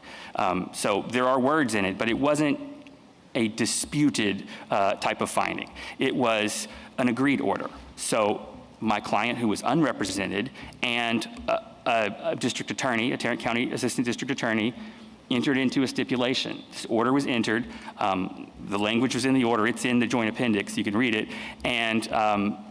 And that's it. Now, I believe that Justice Thomas, more happened. We could figure out what happened if we pulled out the records, but those aren't relevant. What happened in the civil proceeding doesn't matter for purposes of 922G8. Well, I think what does matter is we're assuming dangerousness or irresponsibility, take your pick, and we have a very thin record, and I'm trying to get a sense of what actually happened in this case. So there are allegations that were taken in the federal pre-sentence report, and those are the ones that made their way into the opinion below. And if I could then distinguish between the facts that the court found for purposes of fixing a sentence in this case and the facts that could be contested at a jury, the facts that are the subject of the guilty plea, the ones that are essential to the conviction. In terms of the former category, there was a finding that there was, a physical assault, that someone had attempted to intervene, and that Mr. Rahimi had fired a gun into the air at that time. Those and there are pending charges right now in Tarrant County for 3 misdemeanor offenses that are the same allegations that are. So the federal pre-sentence report found that those actions preceded and were the cause for the protective order. Please. You sure? Okay. Counsel, you mentioned the self-defense, duress, necessity concerns in your opening. But this is a facial challenge, right? So we have to ask, is it unconstitutional in any application? And that would include cases where those circumstances don't exist. We don't have to address those in this case, do we? Your Honor, I think you do have to address them because the existence of such a defense is part of the crime, the definition of the crime. And so if, as the lower courts have consistently held, there either is no such defense or it is hen's tooth rare, then that plays into... Hen's tooth rare. I haven't heard that in a while. I like that. That plays into the facial analysis of the statute. And I think one of the areas we diverge with my friend is this facial versus as-applied distinction, which even this court, I was happy to read, finds that distinction amorphous sometimes. I certainly do. But in this case, by a facial challenge, we mean the elements specifically target conduct that is explicitly protected by the plain text of the Second Amendment. If I were to disagree with you on that, though, there would be an as-applied challenge available later in those cases, right? An as-applied challenge, well, if you were to disagree with me, yes, that's correct, George. And same thing when it comes to temporary dispossession. I understand your concern about permanent dispossession, but again, that isn't what's necessarily before us in a facial challenge where we have to ask, is it unconstitutional in all of its applications, right? Your Honor, that test for faciality, I think, is primarily remedial. It typically comes up in the civil context where someone is suing to enjoin the enforcement of a statute, and so the Salerno test, it's called, comes into play as to, typically that assumes there is a valid application or a space of valid application of the statute, and then the complaint is either there's too much outside or my case is outside or something like that. Ours is a facial challenge in the way that Lopez was a facial challenge, where the facts of Lopez were clearly within Congress's power under the Commerce Clause. This court found the facts of that case were person A was going to pay Lopez $40 to give that gun to person C after school. That's within the Commerce power, but the statute itself was not within Congress's power to enact. And so that statute failed as it then existed, the pre-amendment version of the Gun-Free School Zones Act, on its face. I just wanted to go back to your conversation with Justice Thomas, and this touches on what you just said to Justice Gorsuch about the thinness of the proceeding in state court. She did submit a sworn affidavit giving quite a lot of detail about the various threats, right? So it's not like he just showed up and the judge said, credible finding of violence. So, Justice Barrett, I know that to be true, and I've personally looked at it. That's correct, and it's a matter of public record that you can see that. I've got it. Right. So, and I don't mean to suggest that. I mean that in terms of what was necessary for the federal prosecution, so what we could have defended this case on if it went to the jury, the federal jury, I mean, for the criminal prosecution, what happened before, whether it was good or bad, doesn't matter under the statute. And we take that as a given from this court's decision in Lewis, where there's sort of a conceded constitutional problem with the underlying felony prosecution. Well, you haven't raised a due process challenge to the underlying felony prosecution either, right? Well, Your Honor, and again— It's a Second Amendment challenge, strictly speaking. That's correct, Your Honor, and we take that from Lewis. Lewis says what Congress intended when it passed the Gun Control Act in 1968 was those matters are off the table.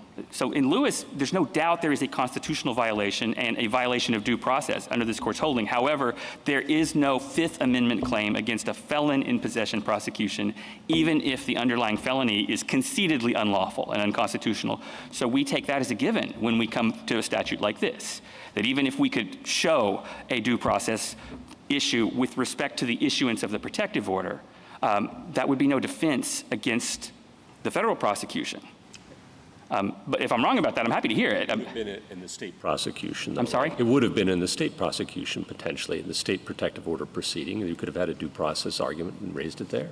You're right, Justice Gorsuch, and that gets to a really important point here. Because Congress has made this sort of a per se automatic disarmament, and it has tied it to the issuance of a protective order, there is no due process required before a court enters an order enjoining me from committing physical abuse against someone else. That is not a protected right. So what we have is a proceeding that's designed to adjudicate small rights or no rights at all, and then based on the results of that proceeding, and even the findings that are entered in that proceeding, we take very consequential actions that go against an individual's fundamental right to keep arms, of citizenship. So I do not believe, at least I'm not aware of any due process that would apply with respect to the part of the order that 922G8 cares about, the one that says you cannot abuse that person. And so in that sense, there's no due process claim we could raise. So that's the thing. Congress has taken a big right, the Second Amendment, and has— You're not saying that before a protective order is entered, there's no due process rights that an individual has, are you? I mean, is that the position you really want to take? For a G8 order, so an order that forbids further abuse? I'm talking about in state court. Right. Right. You're saying the due process clause is silent before a protective order can be entered against an individual?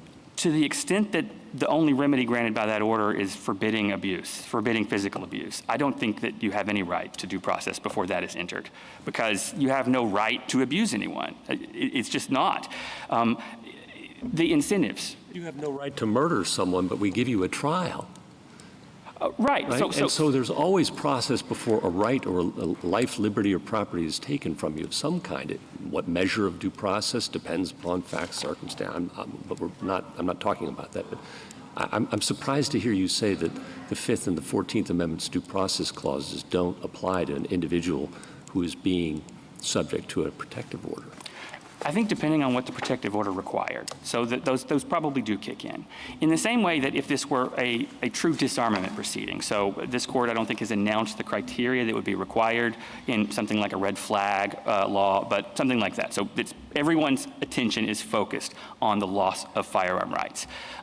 There would be certain requirements, and we could argue about it. I would submit it would probably need to be clear and convincing evidence, but it would certainly need to be fundamentally fair because this is a fundamental right. That's not what any state does for a civil protective order. There's typically no incentive and often no real opportunity to contest the issuance of the order. And in many cases, people are happy to consent to the orders because they don't want to be around the person anymore. Counsel, I just want to clarify, you're right, you don't have, the right to commit violence against anyone, but this protective order says a whole lot more than that. I mean, he's prohibited from communicating with his family, with going within 200 yards of her residence. So I think that paints a little bit of a different picture in the due process rights that might apply. I agree, Your Honor, that the due process clause would impose limits against involuntary termination of access to one's children, for instance. So I don't mean to suggest, and Justice Gorsuch, if that's what I implied, I didn't mean to. I don't mean to suggest that the due process clause doesn't matter what happens in one of these proceedings. So, Mr. Wright, may I ask just about your basic argument here? And I'm just going to read you a sentence from the brief, and I want to know whether, that's your essential argument.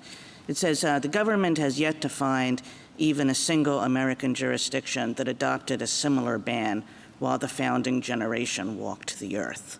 So is that what we should be looking for? And if we don't find that similar ban, we say that the government has no right to do anything?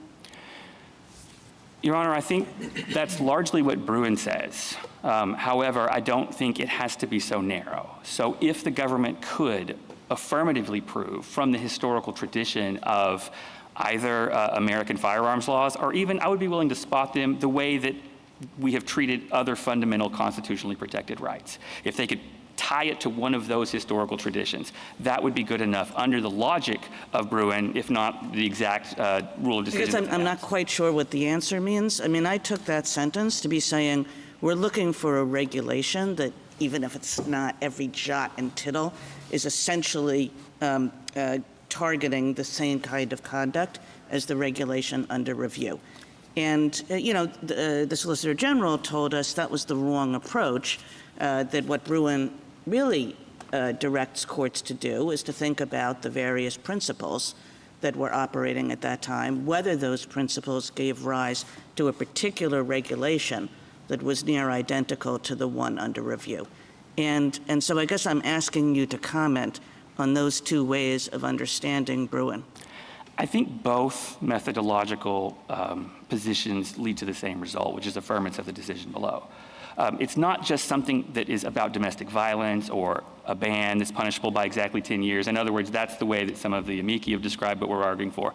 I'm saying there's no ban. There's no history of bans for people who are part of the national community. They don't exist. I'm saying that the plain text of the Second Amendment, the way that it distinguished from the English common law tradition, I'm saying that the early commentators like St. George Tucker and William Rawle, they all said, if you're just keeping the firearm. So, but that does suggest, I mean, that you're looking for a ban on domestic violence. 200 some years ago, the problem of domestic violence was conceived very differently. People had a different understanding of the harm. People had a different understanding of the right of government to try to prevent the harm. People had different understandings with respect to pretty much every aspect of the problem. So if you're looking for a ban on domestic violence, it's not going to be there. Justice Kagan, I'm looking for a ban. I'm looking for a ban, a criminal punishment for just the keeping of a firearm. That's what I'm looking for. And it's based not on the loss of status of citizenship, or being outside the community. I'm looking for a ban that applies to a rights-holding American citizen. I mean, I'd start with that. Short of that, again, and I suspect the response to that is this court has tentatively approved felon in possession, but felons are so different. They have all kinds of process. There's a long tradition of denying people convicted of infamous crimes all manner of rights of citizenship or not. So if I could just set that aside, there's no ban. Because at the time, when the people of the time actually wrote about it, they wrote that there's no right to misuse a firearm. So the allegations that are made against my client, we do not contend that behavior is protected by the Second Amendment. The behavior that's protected is the keeping of arms. The behavior that is also protected is the carrying of arms, but I would concede there is a strong historical tradition of providing more restrictions against the right to public carry, because that's where you encounter other people. This is someone who is keeping a firearm in his own home. The oldest American tradition, at least of a federal government, someone who everyone agreed was subject to the Second Amendment, passing that kind of law, was 1968. This tie is older than that so-called tradition, Your Honor. It's 20th century, late 20th century. And so we disagree at a very fundamental level of whether there is this tradition. So your argument is that except for someone who has been convicted of a felony, a person may not be prohibited from possessing a firearm in the home. Is that correct? I would add one more caveat to it, Justice Alito, and that is if severe criminal punishment will result, because that is something that Heller itself and Bruen itself took into this balance, because the right that's protected is the right of someone who, by keeping the firearm, is used for someone who's keeping a firearm for lawful purposes. How does this regulation infringe on that? If it is a small fine or even loss of the weapon, maybe that doesn't violate that right. You could make it illegal. You're prohibited from keeping a weapon, but if we figured out that you had a weapon in your bedroom, you may have to pay for it, but you're not going to go to prison for 10 or 15 years. You're not going to get felony liability. I think all of those things together are incredibly important about this ban, because they are. It is not based on loss of rights of citizenship. It is applied against rights holders. It is a total ban, and it is punishable by an incredible amount of prison time. So let me give you this example. Suppose the state judge determines after a hearing that a man has repeatedly threatened to shoot the members of his family, has brandished the gun, has terrified them, and orders the man enters a restraining order preventing that man from possessing a firearm any place, including in the home. Is that constitutional? I think the answer is probably yes. If he did, I think it probably is. I would want to know more about what the historical tradition showed, but certainly courts have always had broad power against the people who are brought before them. And I think that would be consistent with the historical. So the difference you see between that order and the prosecution for violating the order is the fact that the latter imposes a felony punishment. That's one difference, and it's an important difference under this court's case law. Another difference is that the defendant had a real opportunity, in standing before the court to say either, number one, I didn't do that, or number two, something was wrong with me, I'll never do that again, and I'll move across the country, so I can assure you that they will be safe. But I'm very frightened to be, without my arms. So you would have a chance to entreat with the person who's putting in the restriction. If the restriction itself was unlawful, the person would have a chance to appeal it to a higher authority, to an appellate court, and say, this judge got it wrong. This is not lawful either under the Constitution or under this state's substantive law. All of those things are different in the situation that you describe, and I think they are constitutionally significant differences between that and what we have here. So are you suggesting if there's a sufficient showing of dangerousness, that can be the basis for disarming, even with respect to possession in the home? Again, it's a much closer question for me because I have yet to see a historical example of that applied against a citizen. And it would certainly be a last resort type of situation. So, well, to the extent that's pertinent, you don't have any doubt that your client's a dangerous person, do you? Your Honor, I would want to know what dangerous person means. At well, the I moment, mean, someone who's shooting, at people, that's a good start. That's fair. I'll say this. Imagine a statute that had been written that was the what Zaki Rahimi has been accused of statute, and very prescient legislators, way ahead of the game. If you have done all of these 9 things, and it's proven to a constitutionally significant level of abstraction, you don't get to keep your gun. We're going to come and take it from you, and you just don't. Constitutional, 100%. I thought you just said no.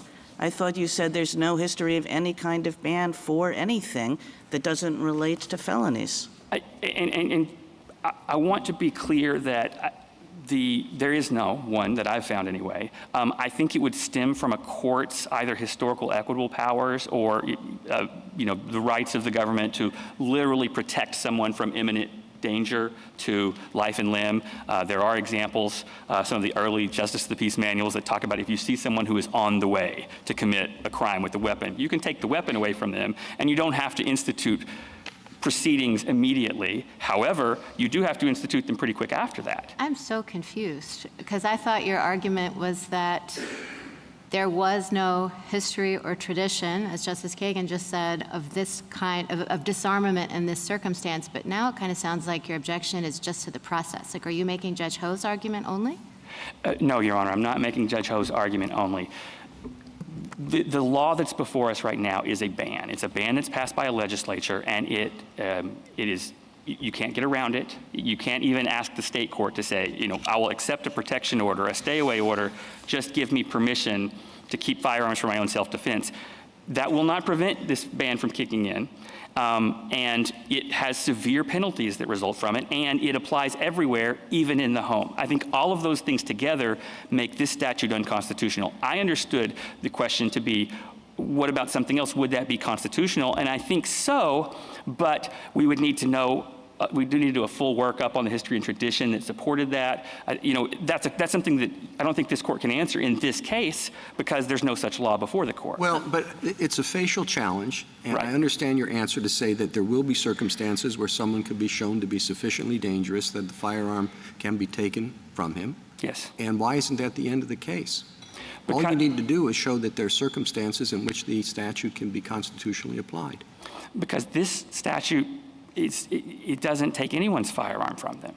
I mean that's one way that it would be different, because there is a historical tradition of separating people from their firearms when there's an imminent threat of lawful violence on the way to do it. And I think, again, it's consistent with the court's traditional equitable powers that if nothing short of surrender would protect life and limb, the court's going to be able to order surrender in the same way that if the police see that someone has, suicidal, they have reason to believe they're suicidal, of course the police can go and take the firearm away from them. They can't keep it forever, and they can't put somebody in prison for 10 years because he had the firearm there. So I hear you isolating bans by the legislature as opposed to circumstances in which a court might have particular facts in this way. Is that what you're doing? You're sort of saying bans by the legislature are a different thing than we have facts of imminent potential danger and someone runs to the court. There might be a history and tradition of that, but you see that as different than a ban by the legislature, such as what is happening here. Yes. All right. So I guess I'm just trying to understand, maybe this is an aside, but your brief does indicate that you are aware of historical bans, laws banning firearm possession by disfavored categories of people. And the government talks about this as well. And so do you agree with the government that those kinds of bans we don't look at or care about when we're trying to figure out whether or not there's history and tradition here? Yes, and I don't want to speak for my friend. I understood the government's position to be we don't look at those laws in this case. It sounds like they may still be on the table for some other person who's outside the political community. I say you don't look at them at all because, number one, they're awful. They're terrible laws. We should not give credence to a suggestion that a legislator in 1870 in the South, so we should not. But we have a history and traditions test. I guess I'm a little troubled by having a history and traditions test that also requires some sort of culling of the history so that only certain people's history counts. So what do we do with that? Isn't that a flaw with respect to the test? Your Honor, I think what you do is the Bruin test starts with the text. And so ultimately, historical tradition, as I understand it, is something the court does to make sure its textual interpretation is correct and consistent with the original understanding of the amendment. So in the situation that you're describing, those laws, they were not people who were part of the community. They weren't seen as the people. And when these laws were challenged, including in this very court, that was the reason. Well, this court was not dealing with a disarmament law, but other laws that were targeted those groups. So does that mean only Reconstruction era as opposed to, only foundational era as opposed to Reconstruction era sources are on the table here? For purposes of the Second Amendment and applied against the federal government, yes, absolutely. It is only founding era sources and immediately after the founding era. So people who understood they were bound by that. Like, again, I don't see these two steps of Bruin as completely separate pieces. You pass the text point and you move on. The court is trying to get at the meaning of the text, the original public meaning of the text. And in your view, with respect to domestic violence, are we looking for history and tradition in the Reconstruction era about how regulation was happening in the circumstance of domestic violence, or no?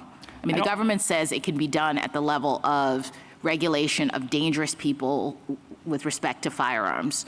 But you seem to be suggesting, and I think this is going back to a question that Justice Kagan asked, that what we're looking for is Reconstruction era sources, I suppose, that applied to the regulation of white Protestant men related to domestic violence. Is that sort of the level that we are focused on when we're trying to find a history and tradition?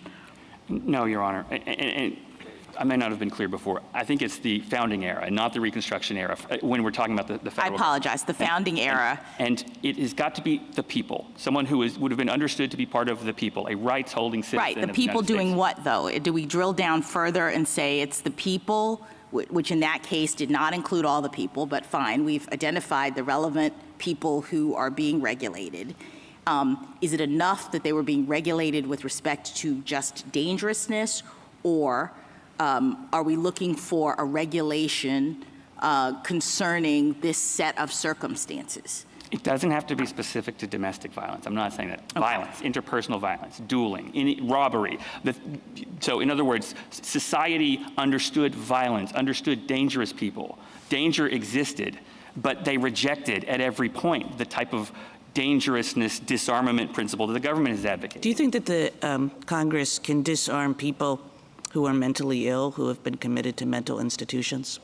So setting aside an enumerated powers problem, so they're in the District of Columbia or something like that, there's definitely a tradition for restricting sale or provision of weapons to the mentally ill. That all the examples that the government has cited are late. They're post-Civil War sources, I think, for that. If not, so I think maybe is the answer to this. I'll tell you the honest truth, Mr. Wright. I feel like you're running away from your argument. Because the implications of your argument are just so untenable that you have to say, no, that's not really my argument. I mean, it just seems to me that your argument applies to a wide variety of disarming actions, bans, what have you, that we take for granted now because it's so obvious that people who have guns pose a great danger to others, and you don't give guns to people who have the kind of history of domestic violence that your client has, or to the mentally ill, or what have you. So I guess, I guess I'm asking you to clarify your argument because you seem to be running away from it because you can't stand what the consequences of it are. Your Honor, I am running away from interest balancing, because I understand that that same sort of argument could have been made in Bruin, could have been made in Heller, could have been made in McDonald, and in fact were made in all of those cases, right? Legislatures have made a judgment that it is dangerous to have people carrying weapons about. Legislatures made a judgment it's dangerous for handguns specifically to be possessed. And the court didn't defer to those late or mid-20th century judgments, or even early 20th century judgments about dangerousness in that scenario. Instead, the court said, we are going to follow our understanding of the original public meaning of the text, and as illuminated by the historical tradition of firearms regulation at the margins. So I guess that's what I want to say, is that if there's no such tradition, so if you couldn't, I'm supposing that we would find examples of people having firearms removed from them if they are an imminent danger to others.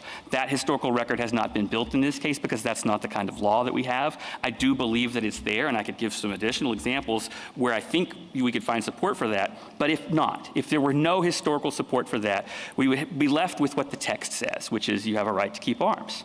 And so in that sense, that would end. Thank you, counsel. Justice Thomas, anything further? Briefly, you, just to be clear what you're arguing, you say that the proceedings in state court, let's assume that there was no 922 consequence.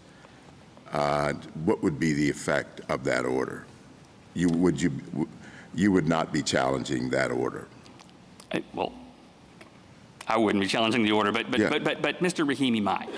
My question, the reason I'm asking you that, you made the point that that was a small matter and it has huge consequences. I think you said that even if respondent moved to another state or across the country, the consequences would be the same, even though he would present no danger in Texas.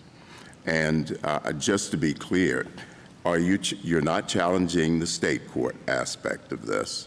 That's correct, Your Honor. But solely, as in your language, it was a per se violation or automatic violation of 922, and that is your problem? The possession of firearms is the bootstrapping of what is a proceeding that is one-sided and does not have any kind of historical connection to the loss of citizenship rights. Bootstrapping that as like a conclusive presumption to a right that the federal Constitution guarantees against Congress. So there was some talk about possibly challenging this under the Due Process Clause later on, or as applied challenge to this. How would you see that taking place if this is an automatic disarmament? I will be interested to read how it would proceed. My understanding is that you can't raise it in a 922G prosecution. I base that on Lewis and what we understand Congress's intent to be in enacting these categorical bans. In the state court itself, when it's been raised in state courts, they typically point to the federal statute and say, well, Congress said it's okay. So if you have this kind of order, then you lose. So I think 922G8 plays a role in that sense. And if the issue is that you have tied a larger constitutional right to sort of a smaller right, it's not clear what imposes that due process requirement on the state court.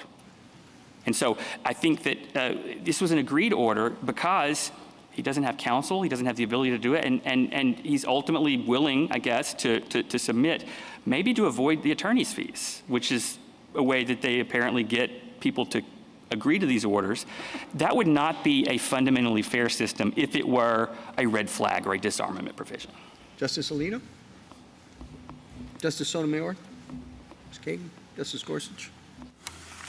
One specific thing in the government's reply brief that I want to get your response to. At page 21 of the reply brief, the government notes the background check system that Congress has created to prevent the sale of firearms to prohibited persons. Domestic violence protective orders are promptly incorporated into that system. It's resulted in more than 75,000 denials, the government says, based on these protective orders in the last 25 years. According to the government, under your argument, that system can no longer stop persons subject to those domestic violence protective orders from buying firearms. Just want to get your response to that. I think that's wrong for a couple of reasons, Justice Kavanaugh. First of all, the same system incorporates state prohibitions against firearm possession, and so if there is a lawful provision imposed by state law or by a judge in a court, it could be incorporated into the background check system. Second, I would have to concede that there is a historical tradition of limiting who citizens, people within the community, could provide weapons to outside the community, if you will. And so it could be that that historical tradition would support a restriction on commercial sale of arms. That's an example that Heller gave as one that's maybe has a different framework. So that's an argument that could be made in favor of that sort of provision or sort of background check process that would not go away with 922G8. And just as a highly technical matter, I understand that to be a function of 922D8, which again is restricting what the licensed firearms dealer can do, not G8, which is the restriction on possession by the citizen. This is what my client went to prison for. And so, but on the other hand, if you have a right to possess a firearm, then certainly the acquisition of a firearm is closely connected to that, and constitutional implications would come into play. So I just don't have a firm view on whether or not a law that operated more like some of the earliest 20th century laws that sort of dealt with acquisition of firearms, that might survive constitutional scrutiny. So it's possible the government's correct in what it says? It's possible.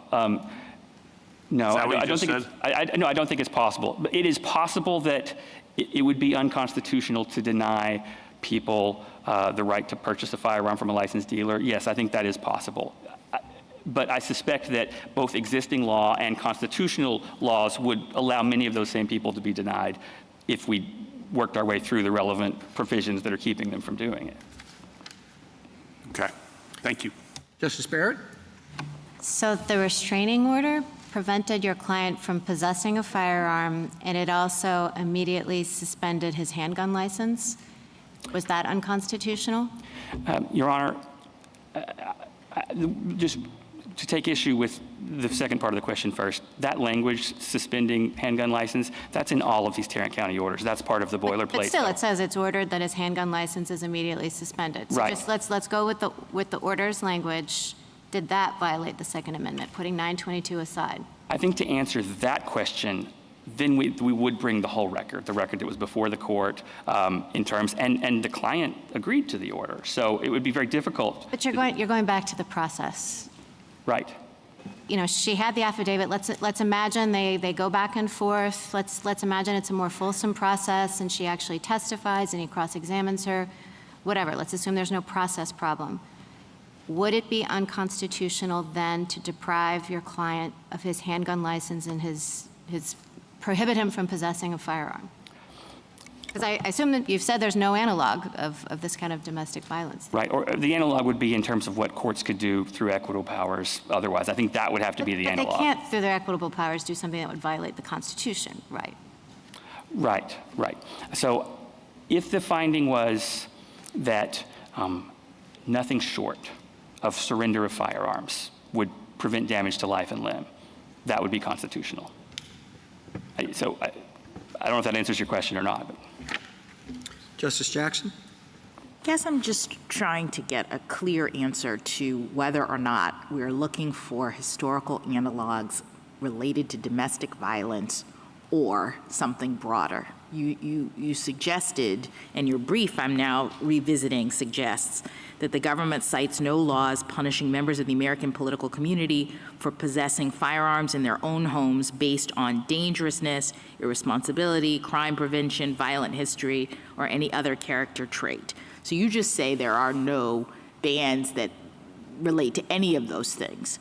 That's my understanding of the historical record that we have in this case. And yes. if the government were to convince us that there was a ban related to, say, dangerousness, do you lose? I thought your point was, even if there is some dangerousness tradition, it has to be about domestic violence.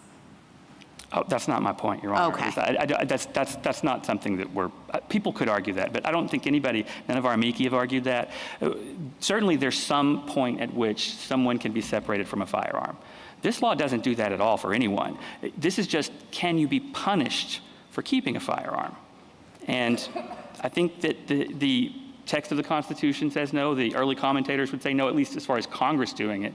And the historical tradition all say no. So in terms of the level of abstraction, I don't see how this case presents that, because there's just no bans against rights holders. Thank you. Thank you, counsel. Rebuttal, General. Thank you, Mr. Chief Justice. My friend began his argument this morning in response to a question from Justice Kagan, saying that he does read Bruin to require the government to come forward with a precise historical analog in order to justify a modern-day firearms regulation. I think that is a clearly incorrect reading of Bruin. Unfortunately, it's a profound misreading that many lower courts have been adopting, and I think that it's important for the court to understand the destabilizing consequences of that reading in the lower courts. Just last week, a court invalidated Section 922G1, the felon prohibition statute, on its face, as applied to the most violent and horrific crimes imaginable, on the theory that the government didn't have a sufficiently precise historical analog to justify a permanent ban on felons. Many courts now, several district courts, have credited as-applied challenges to Section 922G1 by armed career criminals who have multiple convictions for aggravated assault, drug trafficking, armed robbery, clearly violent crimes, because we don't have a sufficient historical analog disarming those subject to precisely those crimes at the founding. And a court has also invalidated on its face the provision of federal law that prohibits possession of firearms with obliterated serial numbers, again on the theory that we don't have a founding era analog that is sufficiently precise that says you have to serialize firearms possession. I think that those are clearly untenable results. They are profoundly destabilizing, and Bruin doesn't require them. Once the court corrects the misinterpretation of Bruin, then I think the constitutional principle is clear. You can disarm dangerous persons, and under that principle, Section 922G8 is an easy case. It's an easy case for three reasons. First, it requires an individualized finding of dangerousness. Now, I think I heard my friend to concede today that those kinds of individualized findings of dangerousness do suffice for disarmament, and he questions whether the process in state court judicial proceedings is sufficient. But that ultimately is a procedural claim that should be adjudicated under the Due Process Clause, and I think that it ignores two fundamental features that are relevant here. First, the Section 922G8 guarantees notice in a hearing. It only permits disarmament in those situations, so the most fundamental protection of due process is validated under this provision.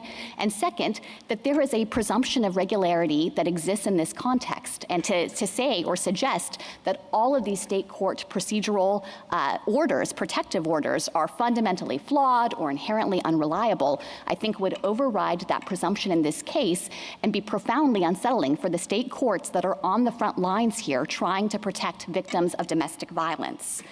I think as well that these principles equally demonstrate subparagraph C2's validity. We think that there is an inherent requirement that the court find that the threat of physical force is likely to occur in order to justify entering that kind of judicial finding, and that provides a basis to uphold Section 922G8 with respect to all of its applications. The second reason why this is an easy case is because there is a legislative consensus. It is not just Congress, but 48 states and territories share this view that armed domestic violence needs to be guarded against, and that disarmament is a permissible legislative response. And so I think that further fortifies the congressional judgment. And the third reason why Section 922G8 should be an easy case is because it does guard against a profound harm. A woman who lives in a house with a domestic abuser is 5 times more likely to be murdered if he has access to a gun. And it's not just the harms in the home, it extends to the public and to police officers as well. I was struck by the data showing that domestic violence calls are the most dangerous type of call for a police officer to respond to in this country. And for those officers who die in the line of duty, virtually all of them are murdered with handguns. Section 922G8 takes account of those concerns, and here, history and tradition confirm common sense. Congress can disarm armed domestic abusers in light of those profound concerns. So we'd ask the court to correct the Fifth Circuit's methodological errors and reverse. Thank you, counsel. The case is submitted. The Honorable Court is now adjourned until tomorrow at 10 o'clock.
certainly.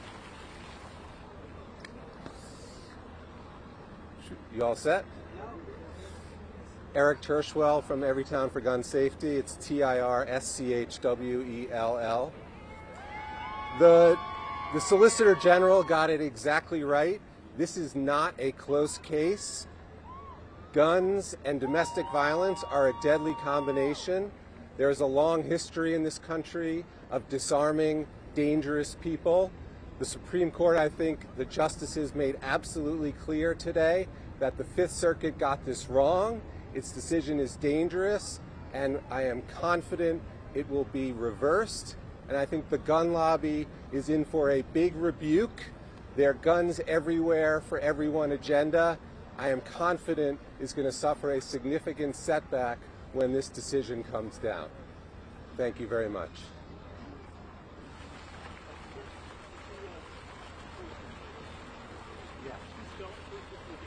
Sure. Sure. My name is Eric Tershwell, TIRSCHWELL. I'm the Executive Director of Everytown Law, which is the litigation arm of Everytown for Gun Safety. So what transpired there? I didn't hear that beginning. Did they make a ruling? No. The justices just heard argument today. The ruling will come in the coming months. Yes. Thank you.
No, I'm with an advocacy organization called Giffords Law Center.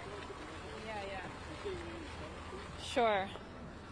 My name's Esther Sanchez Gomez. I'm litigation director with Giffords Law Center.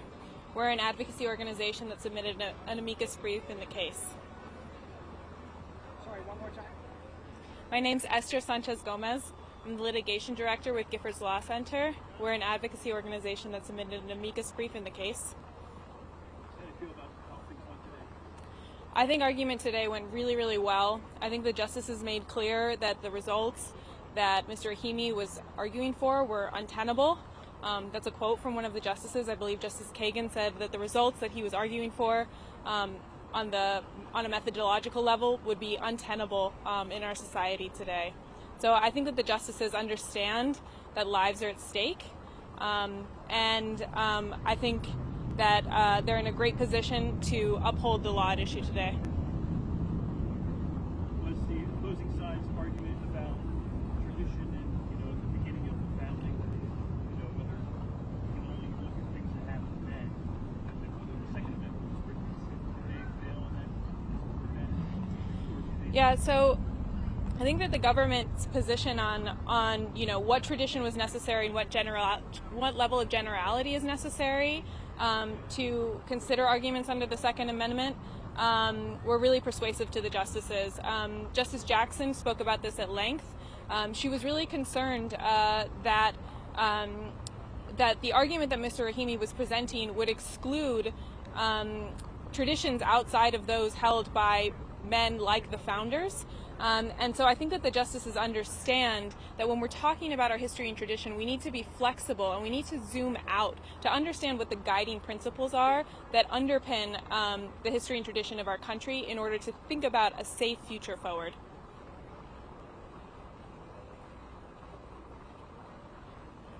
Thanks, guys.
Certainly. You all set? Eric Terschwell from Everytown for Gun Safety. It's TIRSCHWELL. The Solicitor General got it exactly right. This is not a close case. Guns and domestic violence are a deadly combination. There is a long history in this country of disarming dangerous people. The Supreme Court, I think the justices made absolutely clear today that the Fifth Circuit got this wrong. Its decision is dangerous, and I am confident it will be reversed. And I think the gun lobby is in for a big rebuke. There are guns everywhere for everyone agenda, I am confident is going to suffer a significant setback when this decision comes down. Thank you very much.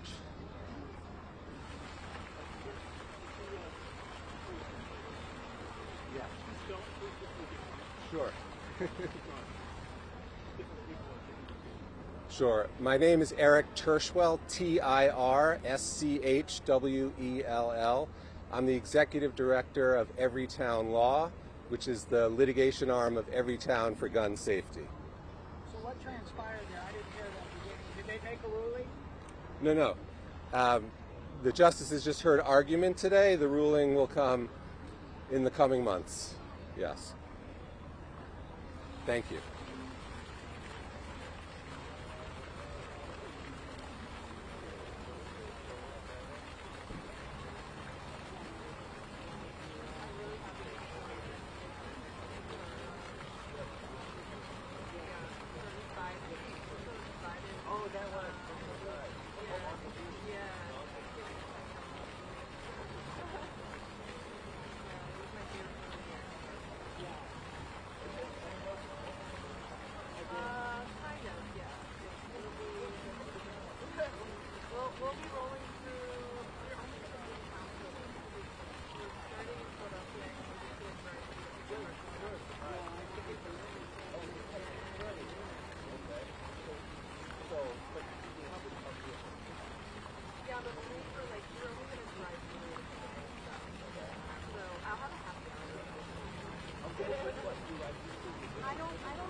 I can. Let me know. If I can, that's all I do. But, I don't want to hit the tent.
No, I'm with an advocacy organization called Gifford's Law Center. Yeah. Sure.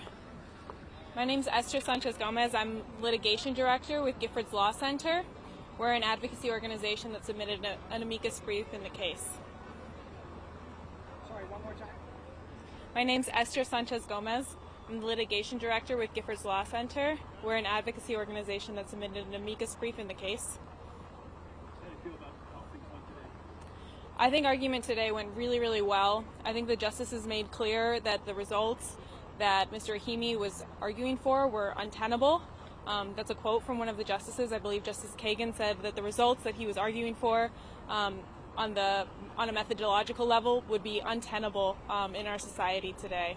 So I think that the justices understand that lives are at stake, and I think that they're in a great position to uphold the law at issue today.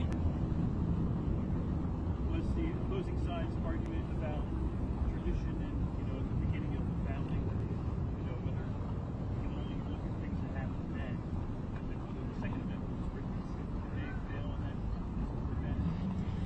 Yeah, so I think that the government's position on what tradition was necessary and what level of generality is necessary to consider arguments under the Second Amendment were really persuasive to the justices. Justice Jackson spoke about this at length. She was really concerned that the argument that Mr. Rahimi was presenting would exclude traditions outside of those held by men like the founders.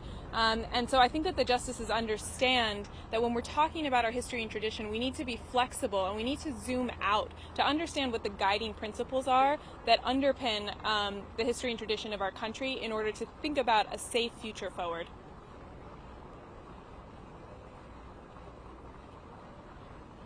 Thanks, guys.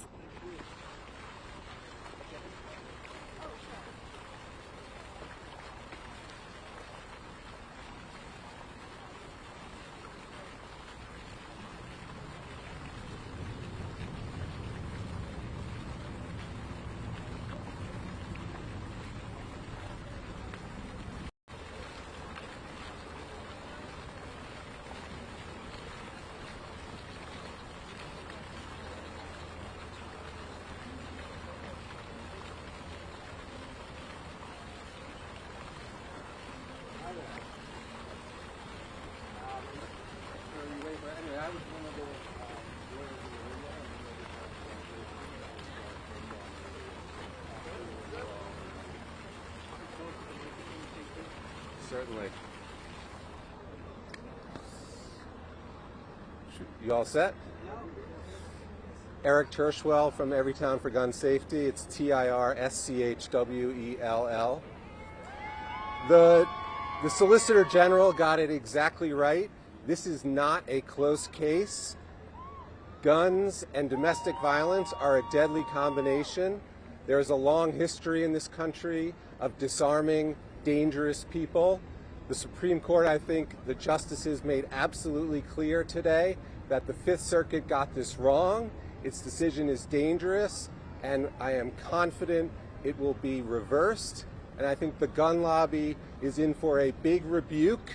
Their guns everywhere for everyone agenda, I am confident, is going to suffer a significant setback when this decision comes down. Thank you very much.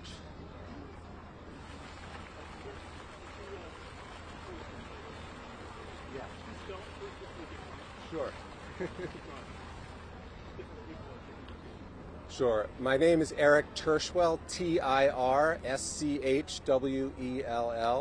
I'm the executive director of Everytown Law, which is the litigation arm of Everytown for gun safety. So what transpired there? I didn't hear that beginning. Did they make a ruling? No. The justices just heard argument today. The ruling will come in the coming months. Yes. Thank you.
I can. Let me know. If I can, that's fine. But, I don't want to miss the chance.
No, I'm with an advocacy organization called Violates Law Center. Yeah. Sure. My name's Esther Sanchez Gomez. I'm litigation director with Giffords Law Center. We're an advocacy organization that submitted an amicus brief in the case. Sorry, one more time. My name's Esther Sanchez Gomez. I'm the litigation director with Giffords Law Center. We're an advocacy organization that submitted an amicus brief in the case. How do you feel about how things went today? I think argument today went really, really well. I think the justices made clear that the results that Mr. Rahimi was arguing for were untenable. That's a quote from one of the justices. I believe Justice Kagan said that the results that he was arguing for on a methodological level would be untenable in our society today. So I think that the justices understand that lives are at stake, and I think that they're in a great position to uphold the law at issue today. Was the opposing side's argument about tradition and, at the beginning of the founding, whether you can only look at things that happened then, and then whether the Second Amendment was written, did they fail in that prevent? Yeah, so I think that the government's position on what tradition was necessary and what level of generality is necessary to consider arguments under the Second Amendment were really persuasive to the justices. Justice Jackson spoke about this at length. She was really concerned that the argument that Mr. Rahimi was presenting would exclude traditions outside of those held by men like the founders. And so I think that the justices understand that when we're talking about our history and tradition, we need to be flexible and we need to zoom out to understand what the guiding principles are that underpin the history and tradition of our country in order to think about a safe future forward.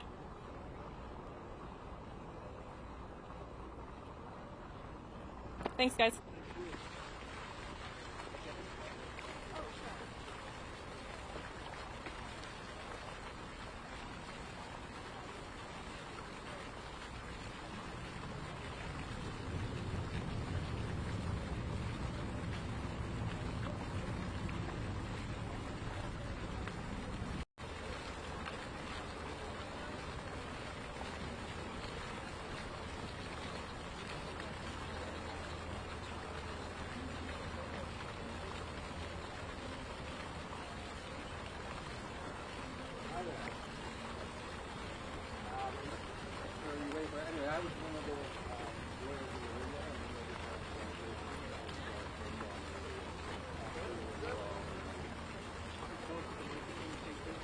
Certainly. You all set? Eric Terschwell from Everytown for Gun Safety. It's TIRSCHWELL. The Solicitor General got it exactly right. This is not a close case. Guns and domestic violence are a deadly combination. There's a long history in this country of disarming dangerous people. The Supreme Court, I think the justices made absolutely clear today that the Fifth Circuit got this wrong. Its decision is dangerous, and I am confident it will be reversed. And I think the gun lobby is in for a big rebuke. There are guns everywhere for everyone agenda, I am confident is going to suffer a significant setback when this decision comes down. Thank you very much.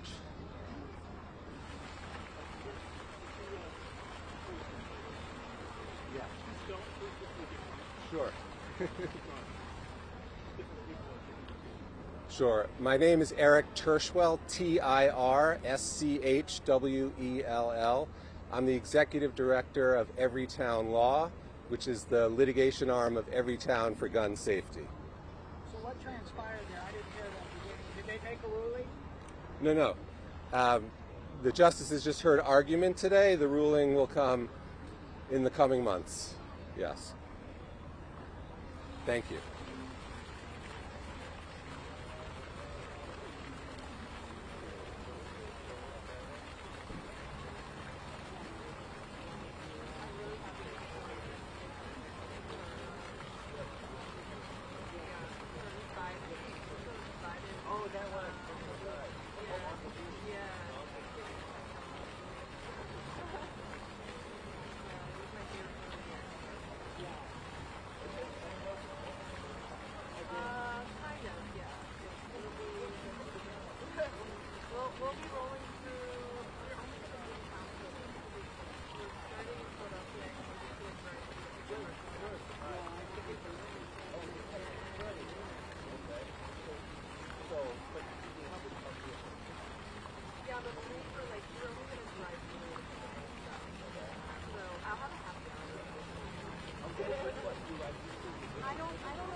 I can. Let me know. If I can, that's all I do. But, I don't want to mispresent.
No, I'm with an advocacy organization called Gifford's Law Center. Yeah. Sure. My name's Esther Sanchez Gomez. I'm litigation director with Gifford's Law Center. We're an advocacy organization that submitted an amicus brief in the case. Sorry, one more time. My name's Esther Sanchez Gomez.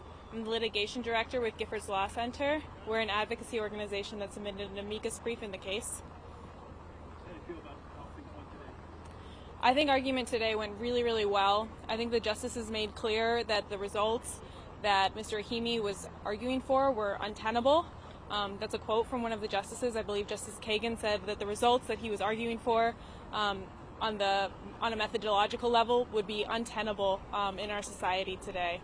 So I think that the justices understand that lives are at stake, and I think that they're in a great position to uphold the law at issue today.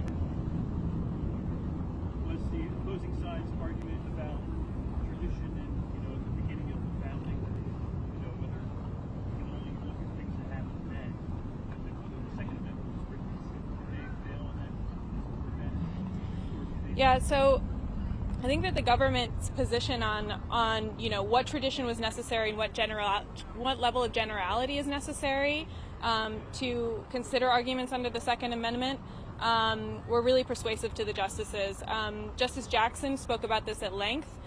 She was really concerned that the argument that Mr. Rahimi was presenting would exclude traditions outside of those held by men like the founders.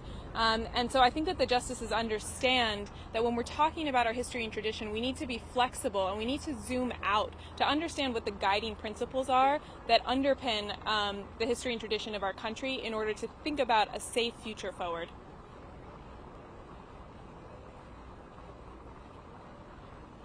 Thanks, guys.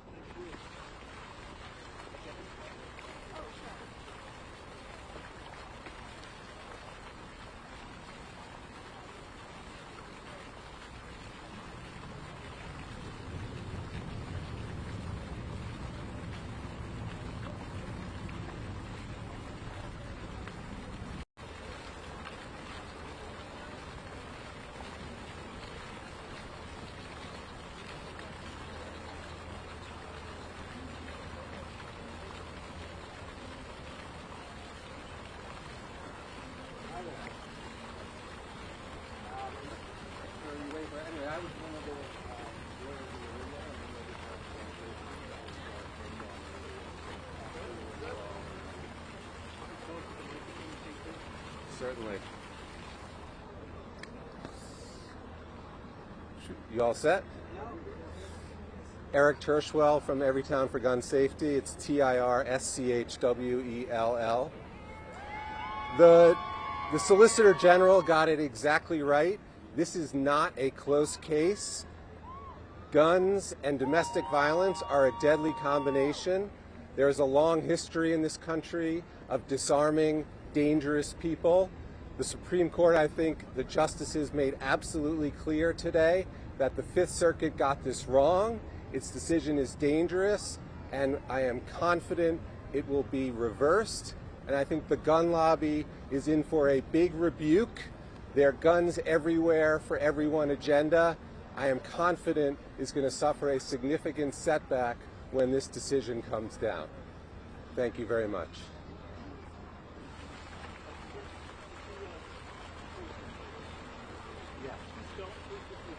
Sure. Sure. My name is Eric Tirschwell, Tirschwell. I'm the executive director of Everytown Law, which is the litigation arm of Everytown for gun safety. So what transpired there? I didn't hear that. Did they make a ruling? No. The justices just heard argument today. The ruling will come in the coming months. Yes. Thank you.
If I can, let me know. If I can, that's all I do. But, I don't want to hit the net.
No, I'm with an advocacy organization called Gifford's Law Center. Yeah. Sure. My name's Esther Sanchez Gomez. I'm litigation director with Gifford's Law Center. We're an advocacy organization that submitted an amicus brief in the case. Sorry, one more time. My name's Esther Sanchez Gomez. I'm the litigation director with Gifford's Law Center. We're an advocacy organization that submitted an amicus brief in the case. I think argument today went really, really well. I think the justices made clear that the results that Mr. Rahimi was arguing for were untenable. That's a quote from one of the justices. I believe Justice Kagan said that the results that he was arguing for on a methodological level would be untenable in our society today. So I think that the justices understand that lives are at stake, and I think that they're in a great position to uphold the law at issue today.